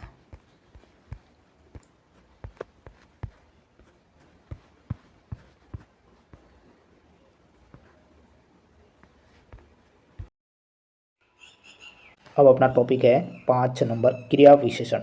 टॉपिक 5 क्रिया विशेषण। पहले क्वेश्चन की ओर चलते हैं। प्लस वाला व्याकरण की दृष्टि से गलत कथन कौन सा है? सर्वनाम और क्रिया की विशेषता बताने वाले शब्द क्रिया विशेषण कहलाते हैं। ये गलत है। क्रिया की विशेषता बताने वाले क्रिया विशेषण होते हैं। क्रिया की विशेषता बताने वाले जो अव्यय शब्द हैं वो क्रिया विशेषण है। क्रिया विशेषण के भी 4 भेद हैं। सबसे पहला कालवाचक, क्रिया होने के समय की सूचना देने वाले क्रिया विशेषण कालवाचक है, जैसे तुरंत, आज, कल, पहले, प्रतिवर्ष, नित्य, साय, दिन भर।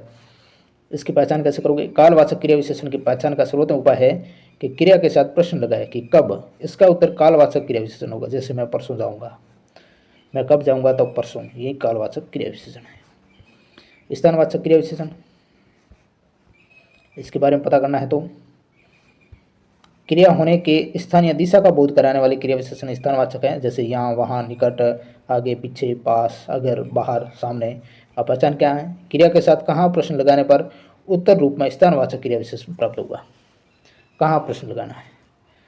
जैसे वह ऊपर बैठा है तो प्रश्न किया, कहाँ बैठा है, उत्तर मिला ऊपर, तो ये स्थानवाचक है। परिमाणवाचक, जिन विशेषणों से क्रिया की मात्रा या परिमाण का बोध हो, जैसे एक, कहीं, थोड़ा सा, बस, इतना, खूब भी है, तो इनकी पहचान कैसे? क्रिया के साथ कितना, कितने लगाकर प्रश्न करें तो परिमाणवाची क्रिया विशेषण प्राप्त होगा। जैसे मैं ढेरों जलेबियाँ खा गया, कितनी खा गए? ढेरों, तो ये परिमाणवाची है।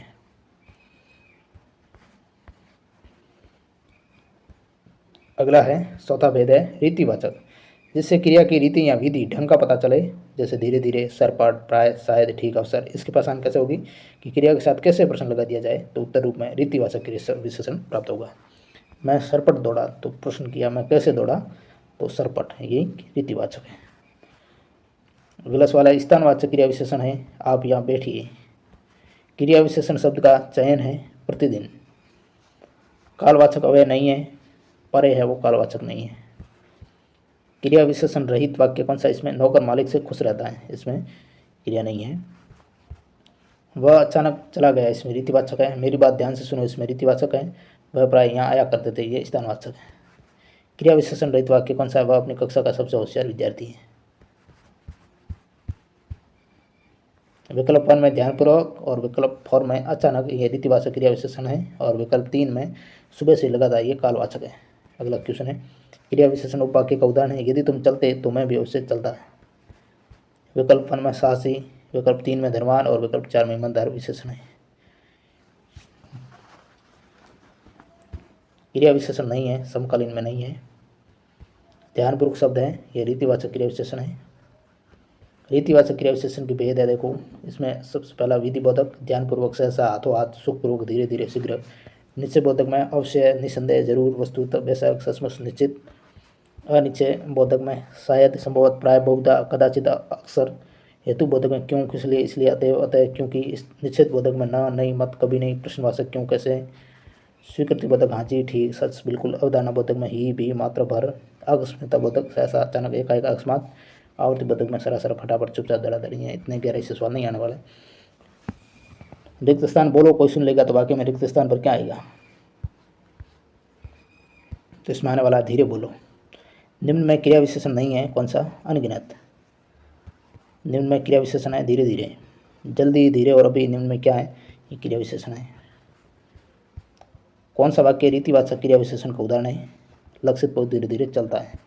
रीतिवाचक क्रिया विशेषण से संबंधित वाक्य इसमें कौन सा है? वह अचानक चला गया। वह चुपके से चला, पंक्ति में चुपके से क्या है? रीतिवाचक अव्यय है। निम्न वाक्य की पूर्ति स्थानवाचक क्रिया विशेषण से कीजिए। मैं चला गया दिल्ली, तो ये स्थान है दिल्ली। कहाँ सवाल पूछना है तो उत्तर मिलता है तो वो होगा स्थानवाचक। अब अपना छठवां टॉपिक है शब्द रूपांतरण, लिंग, वचन, काल, कारक, वाच्य। आपका शब्द रूपांतरण है टॉपिक। उसमें सबसे पहले हम लिंग देख लेते हैं। पहला क्वेश्चन है, लिंग के प्रकार 3।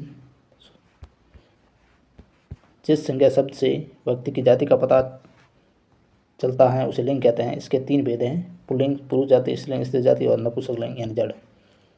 हिंदी में वैसे 2 हैं, संस्कृत में 3 माने जाते हैं। लिंग देने के लिए एक दूसरा सरल तरीका यह है कि जिस शब्द का लिंग ज्ञात करना हो उसका बहुवचन बना लें। अगर बहुवचन रूप के अंत में आ या ए आए तो वह स्त्रीलिंग और यदि यहाँ यह नहीं आए तो वह शब्द पुल्लिंग होगा। यह चिट्ठी का है, जैसे शब्द अपराध है तो बहुवचन भी अपराध है, लिंग इसका पुल्लिंग। स्थापना आ गया तो स्त्रीलिंग, यानी ये आए तो अध्याय नहीं आया पुल्लिंग, स्वदेश पुल्लिंग। तो इस प्रकार पता चलेगा। मगरमच्छ का स्त्रीलिंग है मादा मगरमच्छ। कुछ संज्ञाओं के पूर्व में मादा शब्द लगाकर भी लिंग परिवर्तन किया जाता है, जैसे खरगोश का मादा खरगोश, भेड़िया का मादा भेड़िया, भालू का मादा भालू, मगरमच्छ मादा मगरमच्छ, गेंडा का मादा गेंडा, क्योंकि ये सभी शब्द नित्य पुल्लिंग होते हैं इसलिए। हलवाई का स्त्रीलिंग होगा हलवाइन। आइन प्रत्यय के योग से पुल्लिंग या स्त्रीलिंग, जैसे ओजा से ओजाइन, बाबू से बबुआइन, मुंशी से मुंशियाइन, लाल से ललाइन, हलवाई से हलवाइन, ठाकुर से ठकुराइन, चौबे से चौबाइन, गुरु से गुरुआइन, बनिया से बनियाइन और दुबे से दुबाइन। नेता का स्त्रीलिंग होगा नेत्री। शब्दांत ता के स्थान पर त्रि लगाकर पुल्लिंग का स्त्रीलिंग बनाते हैं, जैसे कर्ता से कर्त्री होगा, नेता से नेत्री होगा, दाता से दात्री, वक्ता से वक्त्री, विधाता से विधात्री। इस प्रकार प्रिया का स्त्रीलिंग होगा प्रिय का स्त्रीलिंग प्रिया। अ को आ में बदलकर पुल्लिंग स्त्रीलिंग शब्द बनाए जाते हैं।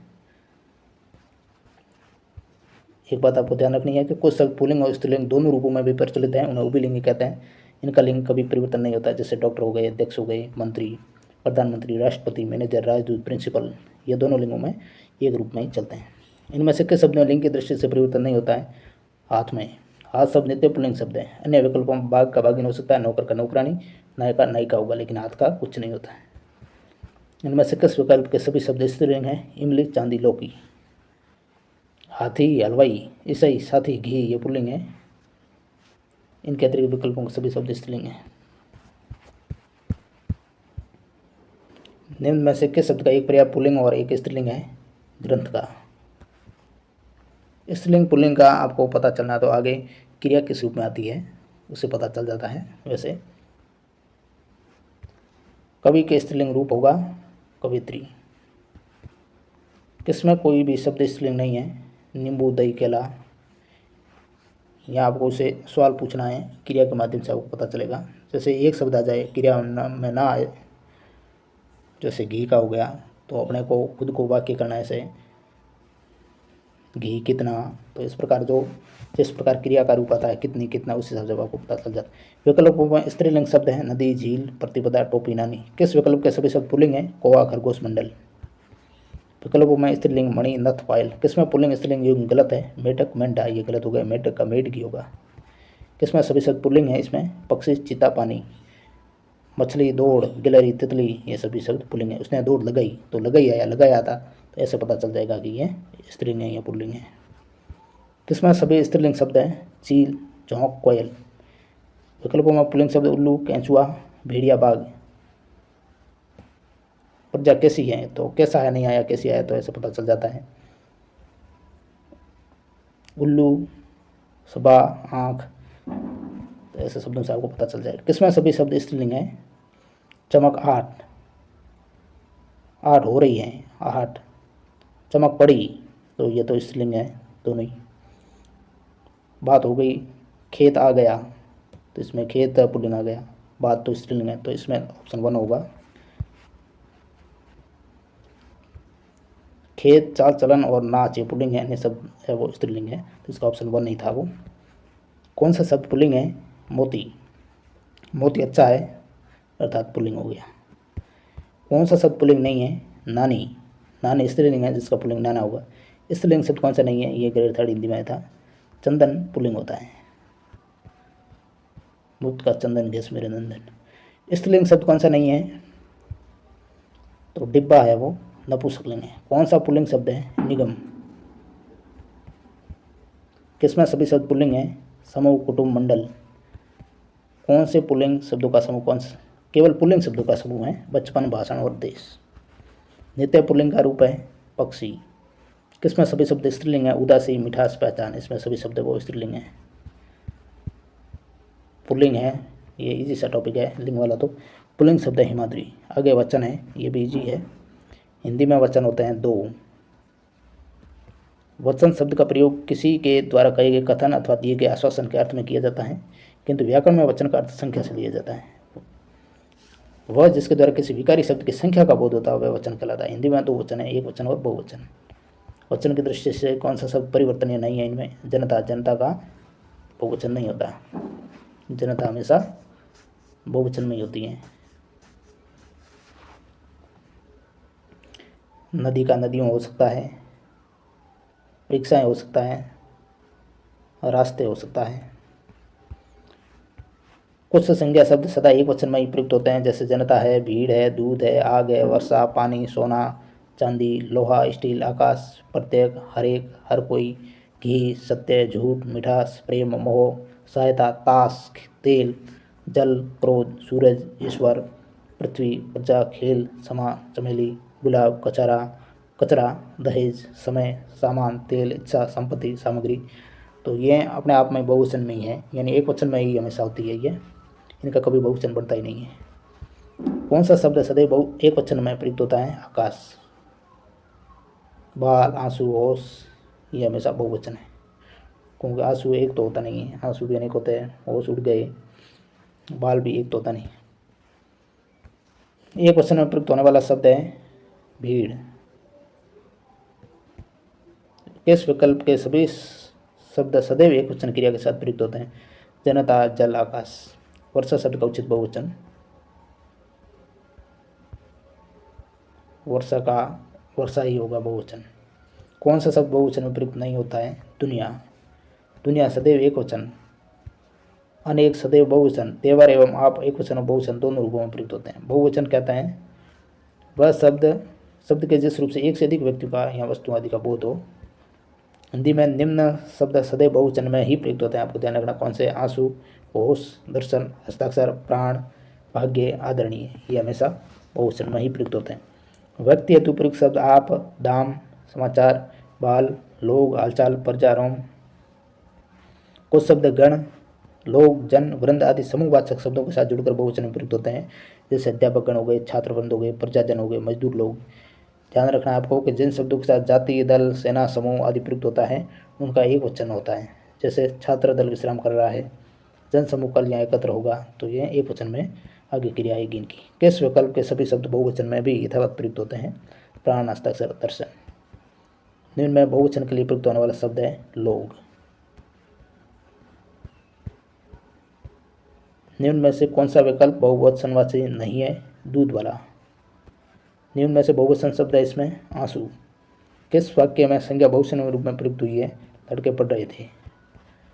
वचन के संबंध में कौन सा विवरण सही नहीं है? ऑप्शन 3। वाक्य में वचन की पहचान केवल क्रियाओं द्वारा होती है, वचन के संबंध में सही नहीं है।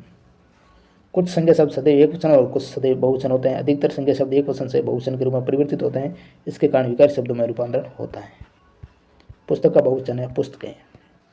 हिंदी व्याकरण अनुसार शब्दांत अ को अ में बदलकर वचन परिवर्तित किया जाता है। पुस्तक से पुस्तकें, दाल से दालें, राह से राहें, सड़क से सड़कें, कलम से कलमें, बात से बातें, बहन से बहनें, गाय से गायें। नारी शब्द का बहुवचन रूप नारियां।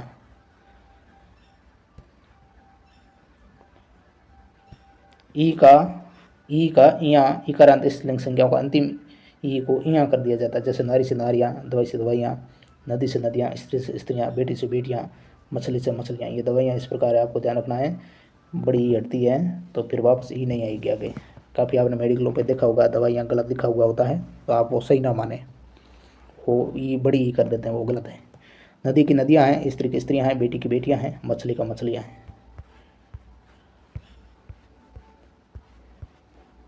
निम्न में से सही एक वचन और बहुवचन का मेल बताना है, जैसे गुड़िया का गुड़िया, और यही सही है। देवी का देवियों नहीं, बात का बातों नहीं होता, याचना का याचना नहीं होता। उपरोक्त विकल्पों का सही मेल है देवी का देवियाँ, बात से बातें, याचना से याचनाएं। आपको ध्यान रखना कि यदि किसी एक वचन शब्द के अंत में अ है तो बहुवचन ए होगा, तथा यदि किसी एक वचन शब्द के अंत में आ हुआ है तो बहुवचन ए या यहाँ होगा। ये ध्यान रखना आपको, अ है तो ए और अंत में आ हुआ है तो ए या यहाँ होगा। अब काल है, काल के बारे में देखते हैं। क्रिया के उस रूपांतरण को जिससे क्रिया के व्यापार का समय और उसकी पूर्ण अथवा अपूर्ण अवस्था का बोध होता है उसको कहते हैं काल। काल क्रिया या घटना किस समय हुई इसको बताने का दायित्व काल का है, और समय समयवाही काल 3 होते हैं, वर्तमान, भूत, भविष्य। किंतु व्याकरणिक अर्थ की दृष्टि से काल कथन के क्षण और क्रिया घटना होने के क्षण का समयपरक संबंध है। किस वाक्य में संदिग्ध वर्तमान का प्रयोग हुआ है? तीर्थयात्री गंगा में स्नान करते होंगे, ये संदिग्ध वर्तमान है। वर्तमान में तो है लेकिन संदेह है।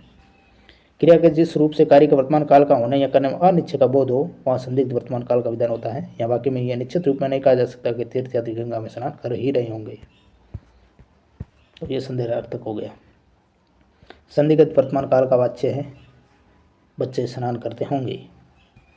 वह अपने मित्र के लिए पत्र लिखता होगा, इसमें है संदिग्ध वर्तमान। वर्तमान काल क्रिया के जिस रूप से वर्तमान समय में क्रिया का होना पाया जाए वह वर्तमान काल। वर्तमान के 5 भेद हैं, ये ध्यान रखना है। 5 भेद कौन सा? पहले सामान्य वर्तमान, इसमें धातु के साथ ता हैं, ती हैं, ते हैं आते हैं।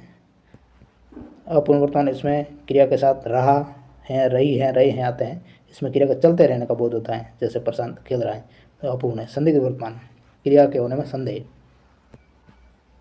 संभाव्य वर्तमान क्या होता है? जिस क्रिया से वर्तमान काल की अपूर्ण क्रिया की संभावना या आशंका व्यक्त हो, वहाँ संभाव्य। जैसे शायद आज पिताजी आते हो, मुझे डर है कि कहीं कोई अपनी बात सुनता न हो। अज्ञात वर्तमान क्या है? जब क्रिया को वर्तमान में चलाने की आज्ञा का बोध हो, जैसे राधा तू नाच, आप भी पढ़िए। किस वाक्य में संदिग्ध वर्तमान काल है? बच्चा आनंद पूर्वक सोता होगा। अपूर्ण वर्तमान काल का उदाहरण है रेलगाड़ी तेजी से आ रही है, जो अपूर्ण है।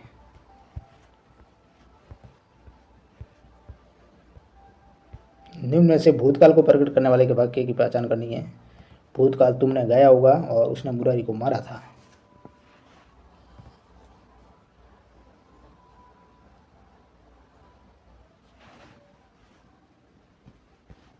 वाक्य 3 है वो संदिग्ध भूतकाल है और वाक्य 4 पूर्ण भूतकाल का उदाहरण। हेतु हेतुमत भूत का उदाहरण कौन सा है? तुम आते तो मेरा काम बन जाता। आश्रित। वाक्य में प्रयुक्त क्रिया के जिस रूप से बीते समय का बोध है वो भूतकाल है। भूतकाल के भी 6 उपभेद हैं। सामान्य भूत, क्रिया के अंत में या, ये ऐसा है। आसन भूत, सामान्य भूत के साथ हैं का योग होता है। पूर्ण भूत में सामान्य भूत क्रिया के साथ था, थे, थी आएंगे। अपूर्ण भूत में क्रिया के साथ रहा, था, रही थी, रहे थे ऐसे आएंगे। संदिग्ध भूत सामान्य भूत क्रिया के साथ होगा, होगी, होंगे आएंगे। और हेतु हेतु मत में इसमें भूतकाल की क्रिया किसी कारण पर आधारित होती है, आश्रित होती है। इस रूप में 2 क्रियाओं का होना आवश्यक है। क्रिया के साथ ता आते, थी लगता, तुम आते तो मेरा काम बनता, युद्ध होता तो गोलियां भी चलती। इस प्रकार अपूर्ण भूत का उदाहरण है बालक सो रहा था। अपूर्ण भूतकाल का उदाहरण है इसमें किसी जगह कथा होती थी। किस वाक्य में हेतु हेतु मत भूतकाल का प्रयोग हुआ है? सावधानी बरतते तो दुर्घटना न होती, आश्रित है इसमें। हेतु हेतु मध्य भूत का उदाहरण है समय पर चलते तो गाड़ी मिल जाती। इनमें से कौन सा वाक्य पूर्ण भूतकाल का द्योतक है? मैं तो कब का अपना काम कर चुका था, पूर्ण भूतकाल है। और अनवर गया होगा वाक्य है वो संदिग्ध भूत काल की ओर संकेत कर रहा है। बहुत चली हैं वाक्य में कौन सा काल है? आसन भूतकाल है इसमें। निम्न में से किस काल से ये बोध होता है कि बोलने या लिखने से ठीक पहले कार्य पूरा हुआ? सामान्य भूतकाल में। हमने एक शेर देखा, वाक्य में काल का चयन करना है। हमने एक शेर देखा, ये सामान्य भूतकाल है। पूर्ण भूतकाल से संबंधित वाक्य होगा मैं आवश्यक कार्य से जयपुर गया था। वह चला होगा, यह वाक्य किस काल से संबंधित है? संदिग्ध भूत से है। देखो सामान्य भूत में तो वह चला, संदिग्ध वर्तमान में वह चलता होगा, संभाव्य भविष्य में हो सकता है वह चले। इस प्रकार हो सकता है आज वर्षा हो, वाक्य में काल है संभाव्य भविष्यत काल है। अब भविष्यत काल के भी 3 भेद हैं। सामान्य भविष्य, क्रिया के साथ एक ही ऐसा राम पढ़ेगा वह चलेगा, यानी भविष्य होने वाली क्रिया का बोध होता है। संभाव्य भविष्य है, इसमें क्रिया के साथ ए ओ औ का योग होता है, जैसे संभव है, राम पढ़े। हेतु हेतु मत में इसमें क्रिया का होना दूसरी क्रिया का होने पर निर्भर है, जैसे छात्रवृत्ति मिले तो राम पढ़े। वह चलेगा वाक्य में कौन सा काल है? इसमें सामान्य भविष्य काल है। अब कारक है। कारक के बारे में पहला सवाल है, संज्ञा या सर्वनाम का क्रिया के साथ संबंध निर्धारित करने वाले तत्व कहलाते हैं कारक। कारक कितने प्रकार के हैं? कारक के 8 प्रकार हैं। क्रिया के साथ संज्ञा सर्वनाम का संबंध कारक के माध्यम से दर्शाया जाता है। कारक चिन्ह है उसको परसरक के नाम से जाना जाता है। कारक और उनकी विभक्तियाँ देख लो एक दृष्टि में। कर्ता कुछ नहीं न से ये विभक्ति है कर्ता की। कर्म के कुछ नहीं को करण से द्वारा के साथ के बिना यानी इसमें साधन का प्रयोग होगा। संप्रदान जिसके लिए यानी को लिए के हेतु के वास्ते। अपादान अलग होना, गति सूचक, घृणा, भय, निषेध भाव में, संबंध का किरे इस प्रकार। अधिकरण में, पे, पर के अंदर, भीतर, ऊपर। और संबोधन में हे और अजी है। इस प्रकार कारक को प्रकट करने के लिए प्रयुक्त किया जाने वाला चिन्ह है वो उपसर्ग है। पुलिस ने चोर को दंड दिया, वाक्य में इसमें विभक्ति कर्ता और संप्रदान। कर्ता कारक भी है, यानी कर्ता ने कर्म को कारक चिन्ह का प्रयोग होता है कर्म और संप्रदान के लिए। किस कर्म में कर्ता कारक नहीं है? सुरेश ने सूरज को बुलाया, इसमें कर्ता कारक नहीं है। क्रिया करने वाले को कर्ता कहते हैं। यह कर्ता प्राय चेतन रहता है, यानी जागरूक रहता है। जैसे संजय व्यायाम करता है, तो प्राकृतिक शक्ति या पदार्थ भी कर्ता के रूप में हो सकते हैं। जैसे सूर्य है वो चमकता है। कर्ता का कारक चिन्ह है वो शून्य या ने है। ने का प्रयोग भूतकालीन समर्थक क्रिया में होता है। जैसे मरनाल ने यात्रा की, ये भूतकाल में होता है। वैसे नहीं भी हो सकता, छुपा रहता है कर्ता कारक। जैसे सूर्य चमकता है, इसमें ने नहीं है, फिर भी ये करता है। वर्तमानकालीन और भविष्यकालीन क्रियाओं वाले वाक्यों में किसी परसर्ग का प्रयोग है वो नहीं होता है। जैसा सचिन क्रिकेट खेल रहा है। अपवाद है, कभी कभी कर्ता के साथ को से के द्वारा परसर्ग भी प्रयुक्त होता है। मुझे अवश्य जाना चाहिए, गोपाल से दूध नहीं पिया गया, मोहन से पुस्तक पढ़ी गई। ऐसे पहचान करना है कौन किसने किसको लगाकर क्रिया से प्रश्न करो। जैसे कौन व्यायाम करता है, उत्तरा है मोहन। अगर यही वाक्य ये होता पीयूष ने राम को पीटा, तो कर्म कारक होता है। पीयूष राम को पीट रहा है, इसमें रेखांकित कारक बताना है, ये करता है। इस क्रमांक में कर्ता कारक नहीं है। अध्यापक ने छात्रों को पढ़ाया, इसमें कर्ता कारक नहीं है। अध्यापक ने छात्रों को पढ़ाया वाक्य में कर्म कारक का प्रयोग है। माँ बच्चे को दूध पिला रही है, इसमें कर्म है। कर्म कारक देख लेते हैं। जिस पर क्रिया का फल या प्रभाव पड़े वह कर्म है। जैसे रंजना पुस्तक पढ़ रही है, पढ़ी जा रही है क्या पुस्तक। राजन गेंद खेल रहा है, खेली जा रही है क्या गेंद। विभक्तियाँ शून्य भी हो सकती है, को या से भी हो सकता है। कृष्ण ने अर्जुन को समझाया, उसने मुझसे कहा, तो इसमें से है। कर्म की पहचान करनी है तो क्रिया के साथ क्या, किसे तथा किसको लगाकर प्रश्न करने पर कर्म प्राप्त होगा। कर्म दो होते हैं, मुख्य कर्म और गौण कर्म। वाक्य में क्या का उत्तर मुख्य कर्म होता है और किसे तथा किसको का उत्तर गौण कर्म है। जैसे माँ है बच्चे को दूध पिला रही, तो वाक्य में क्या पिला रही है, दूध मुख्य कर्म है। किसे किसको पिला रही है, बच्चे को, ये गौण कर्म है। पूजा को नौकरी नहीं करनी, इस वाक्य में कर्म है। रेखांकित अंश में कर्म होगा। किस वाक्य में कर्म कारक है, लड़का पत्थर फेंकता है। किस वाक्य में कर्म कारक नहीं है, बालक रोते रोते सो गए, इसमें कर्म कारक है वो नहीं है। जिस वस्तु पर क्रिया के व्यापार का फल पड़ता है उसे सूचित करने वाले संज्ञा रूप को कौन सा कारक कहा जाता है, कर्म।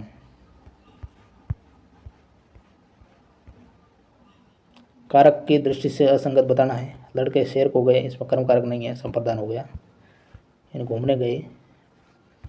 उसने पेचकस के द्वारा ढक्कन खोला, इसमें के द्वारा किस कारक का प्रसर्ग है, करण का, यानी साधन है ये। करण कारक के बारे में पढ़ते हैं। साधन माध्यम अर्थात क्रिया के साधन या माध्यम से संपन्न हुई वह करण कारक है। से के द्वारा ये इसकी विभक्ति है। मोहन ने चाकू से आम काटा, हम दही के साथ रोटी खाते हैं, मैं मोहन के द्वारा संदेश भेज दूंगा। अपादान और करण कारक में अंतर क्या है। करण और अपादान दोनों कारकों में से परसर्ग प्रयुक्त होता है, यानी मैं से कारकों में से परसर्ग इसमें प्रयुक्त होता है। यह साधन करण के अर्थ में से का प्रयोग है, वहाँ करण कारक, और जहाँ अलग होने के अर्थ में से का प्रयोग होता है वहाँ अपादान कारक होता है। ये ध्यान रखना, अलग हो तो अपादान और साधन हो तो करण। जैसे हम शहर से आए तो ये अलग हो गए, शहर से अपादान। हम बस से आए तो इसमें बस है वो साधन, तो इस प्रकार ये करण। किस वाक्य में करण कारक के परसर्ग का प्रयोग नहीं हुआ है, वह जयपुर से आज ही आता है, इसमें करण का नहीं है, अपादान का है। रेखांकित का कारक बताना है। मेढक को पत्थर से मत मारो, तो इसमें पत्थर से ये करण है। राम कलम से लिखता है, इसमें कर्ता के अतिरिक्त कारक है करण। मैं कलम से किताब लिखता हूँ, मैं कारक का भेद है करण कारक। जिनमें से किस वाक्य में संप्रदान कारक है। राजा ने निर्धनों को कंबल दिए, यानी दान करने के लिए। किसी के लिए कुछ करने या किसी को कुछ देना वो संप्रदान कारक है। इसके परसर्ग विभक्ति को, के लिए, के हेतु, के निमित्त, के वास्ते हैं ये। जैसे रमा ने दीदी के लिए, दादी के लिए चाय बनाई, पेट के वास्ते मनुष्य क्या नहीं करता है। को और के लिए किस कारक का चिन्ह है, ये संप्रदान के हैं। किस क्रम में संप्रदान कारक का सही प्रयोग है, बच्चों के लिए मिठाई लाओ। राजा सेवक को कंबल देता है, इसमें कारक कौन सा है, संप्रदान है। गरीबों के निमित्त धन इकट्ठा करो, इसमें भी संप्रदान है। किसमें वाक्यगत अपादान है, वह सिंह से भेद हुआ। संज्ञा या सर्वनाम के जिस रूप में एक वस्तु या व्यक्ति का दूसरी वस्तु या व्यक्ति से अलग होने यानी पृथकता हो सकती है, दूरी हो सकती है, तुलना, निकलने का, डरने का, सीखने का, लज्जित होने का बोध हो, उसे अपादान कारक कहेंगे। केवल अलग होना नहीं, इसके अलावा दूरी भी हो सकती है, तुलना, निकलना, डरना, सीखना, लज्जित होना, ये सारे। इसकी पहचान किससे पृथक होना है, किस से ये पहचान होगी। जैसे फल पेड़ से गिरा तो ये पृथकता है। मेरा घर स्कूल से बहुत दूर है, ये दूरी है। गंगा हिमालय से निकलती है, ये स्रोत हो गया। दिव्या रमा से बड़ी है, तुलना। विद्यार्थी गुरु जी से डरते हैं, डरना। मैंने माँ से खाना बनाना सीखा, सीखने का। और राधा सास से शर्मा दी है, लज्जा। तो इसमें अपादान कारक होगा। देव गंगा हिमालय से निकलती है, इसमें अपादान है। विशु रोहन से फुर्तीला है, इसमें अपादान कारक है। शालिनी घर से आती है, वाक्य में कारण है, अपादान कारक है। निम्न में से अपादान कारक प्रयोग का क्रमांक है। पुजारी कुत्ते से डरता है। कर्ता कारक के संबंध में असत्य कथन कौन सा है? कर्ता का शाब्दिक अर्थ साधन है, नहीं, ये गलत है। कर्ता कारक का चिन्ह न होता है। क्रिया करने वाले को व्याकरण में कर्ता कारक कहते हैं। कर्ता कारक विभक्ति का प्रयोग सकर्मक क्रिया के साथ भूतकाल में ही होता है, ये ध्यान रखना, वेरी वेरी इंपॉर्टेंट। किस वाक्य में अपादान कारक प्रयोग नहीं हुआ है? आपके दर्शन से लाभ हुआ। दूध से दही बनता है, वाक्य में कारक है अपादान। वाक्य में से शब्द अपादान कारक का चिन्ह है जो अलगाव या स्रोत को दर्शाता है। दूध से दही बनाने की प्रक्रिया में दूध दही बनाने का स्रोत है, अतः दूध अपादान कारक है और दही कर्ता कारक है। अपादान कारक युक्त वाक्यांश कौन सा है इसमें? पद से च्युत यानी अलग होना। झगड़ा मेरे और उसके मध्य में था, मैं कौन सा कारक है इसमें? संबंध है, संबंध दर्शाना। जैसे मेरा है, आपका है, आपने है, हमारा, तुम्हारा। जिसे देखता हूँ वही स्वार्थी निकलता है, इसमें कौन सा कारक है? तो इसमें संबंध है। किस क्रम में अधिकरण कारक का उदाहरण नहीं है? अधिकरण, यह सुधीर का पेन है, इसमें अधिकरण कारक का उदाहरण नहीं है। अधिकरण कारक क्या है ये भी देख लो। क्रिया होने का स्थानीय आधार और काल को बताने वाला कारक अधिकरण कारक। इसकी विभक्तियां में, पर, के, ऊपर, के, अंदर, के, बीच, के, मध्य, के, भीतर। जैसे स्तन बोधक सिंह मन में रहता है, इस प्रकार। काल बोधक मैं शाम को आऊँगा, परीक्षा मार्च में होगी। इसमें विभक्ति रहित अधिकरण क्रम स्थलों पर अधिकरण कारक की विभक्ति लुप्त हो जाती है। विभक्ति रहित अधिकरण कहाँ होगा? क्रम स्थलों पर, इनकी विभक्ति लुप्त हो जाती है। जैसे वह अगले साल आएगा, इस जगह पूर्ण शांति है। प्रतियोगिता ठीक 3 बजने पर शुरू होगी, वाक्य में कारक है अधिकरण कारक। ये रीट लेवल 2 में आया था। चोर ने धन के लिए धारदार हथियार से व्यवसायी की गर्दन धड़ से अलग कर दी। इस वाक्य में किस कारक का प्रयोग नहीं हुआ है? अधिकरण का नहीं हुआ इसमें, बाकी सारे इस वाक्य में हुए। किसान ने भूमि पर हल चलाया, इस वाक्य में कर्ता और अधिकरण है। किसान करता है और भूमि है वो अधिकरण है। किस वाक्य में को परसरग क्रम कारक के लिए प्रयुक्त नहीं हुआ है? सरकार ने किसानों को अनुदान दिया, इसमें संप्रदान है। मोहन ने सोन को उसकी पुस्तक लौटा दी। गुरुजी ने बालक को पाठ पढ़ाया। पुलिस ने अपराधी को पकड़ लिया। ये को परसर्ग यहाँ हुआ है। को परसर्ग के लिए संप्रदान हेतु प्रयुक्त है इसमें। अब वाच्य है। वाच्य का प्रभाव किस पर पड़ता है? पहला क्वेश्चन है वाच्य से जुड़ा। वाच्य का प्रभाव पड़ता है क्रिया पर। क्रिया के उस परिवर्तन को वाच्य कहते हैं जिसके द्वारा इस बात का बोध होता है कि वाक्य के अंतर्गत कर्ता, कर्म या भाव में से किसकी प्रधानता है। हिंदी में वाच्य 3 भेद है, कर्तृ, कर्म और भाव। कर्तृवाच्य में क्रिया के लिंग, वचन और पुरुष का रूप किस सबसे प्रभावित होता है? कर्ता में, यानी उनके अनुसार ये कर्ता है, कर्म है या भाव है। जैसे कर्तृवाच्य, इसमें कर्ता की प्रधानता होगी। इसमें कथन का केंद्र कर्ता होता है, जैसे राजेश होता है, तो इसकी पहचान होगी। कर्ता बिना विभक्ति के होता है, कर्ता के साथ नए विभक्ति होती है। बिना विभक्ति का भी होता है, नए विभक्ति भी हो सकती है। अध्यापक ने कक्षा में गणित की परीक्षा ली, वाक्य में है, इसमें कर्तृवाच्य है। कौन सा वाक्य है वो कर्तृवाच्य है? मैं पुस्तक पढ़ रहा हूँ। कौन सा वाक्य कर्तृवाच्य में नहीं है? मुझसे अब चला नहीं जाता। इनमें से किस वाक्य में कर्तृवाच्य का प्रयोग हुआ है? मोहन पुस्तक पढ़ रहा है।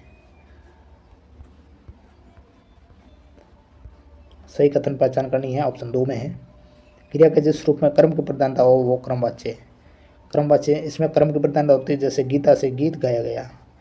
क्या गाया गया? गीत। यानी क्रिया किस रूप में आती है? कर्म के ऊपर आती है तो कर्म प्रधानता, वो क्रमवाच्य होगा। कर्ता के अनुसार आती है तो वो कर्तृवाची। पहचान, मुख्य क्रिया सकर्मक होती है और कर्ता के साथ से या के द्वारा विभक्ति होती है इसमें। किस वाक्य में कर्मवाच्य है? चिट्ठी भेजी गई। उक्त वाक्य में कर्म मुख्य है और वाक्य भी कर्म से आरंभ हो रहा है तो होता है ये कर्मवाच्य है। अन्य उदाहरण, लेख लिखा गया, पुस्तक पढ़ी गई, ये है कर्मवाच्य। लड़का पुस्तक पढ़ता है तो लड़के के अनुसार इसमें ये कर्तृवाच्य है। श्याम चिट्ठी लिखेगा तो ये श्याम के अनुसार है। लड़का दौड़ रहा था, लड़के के अनुसार, तो ये सारे कर्तृ हैं।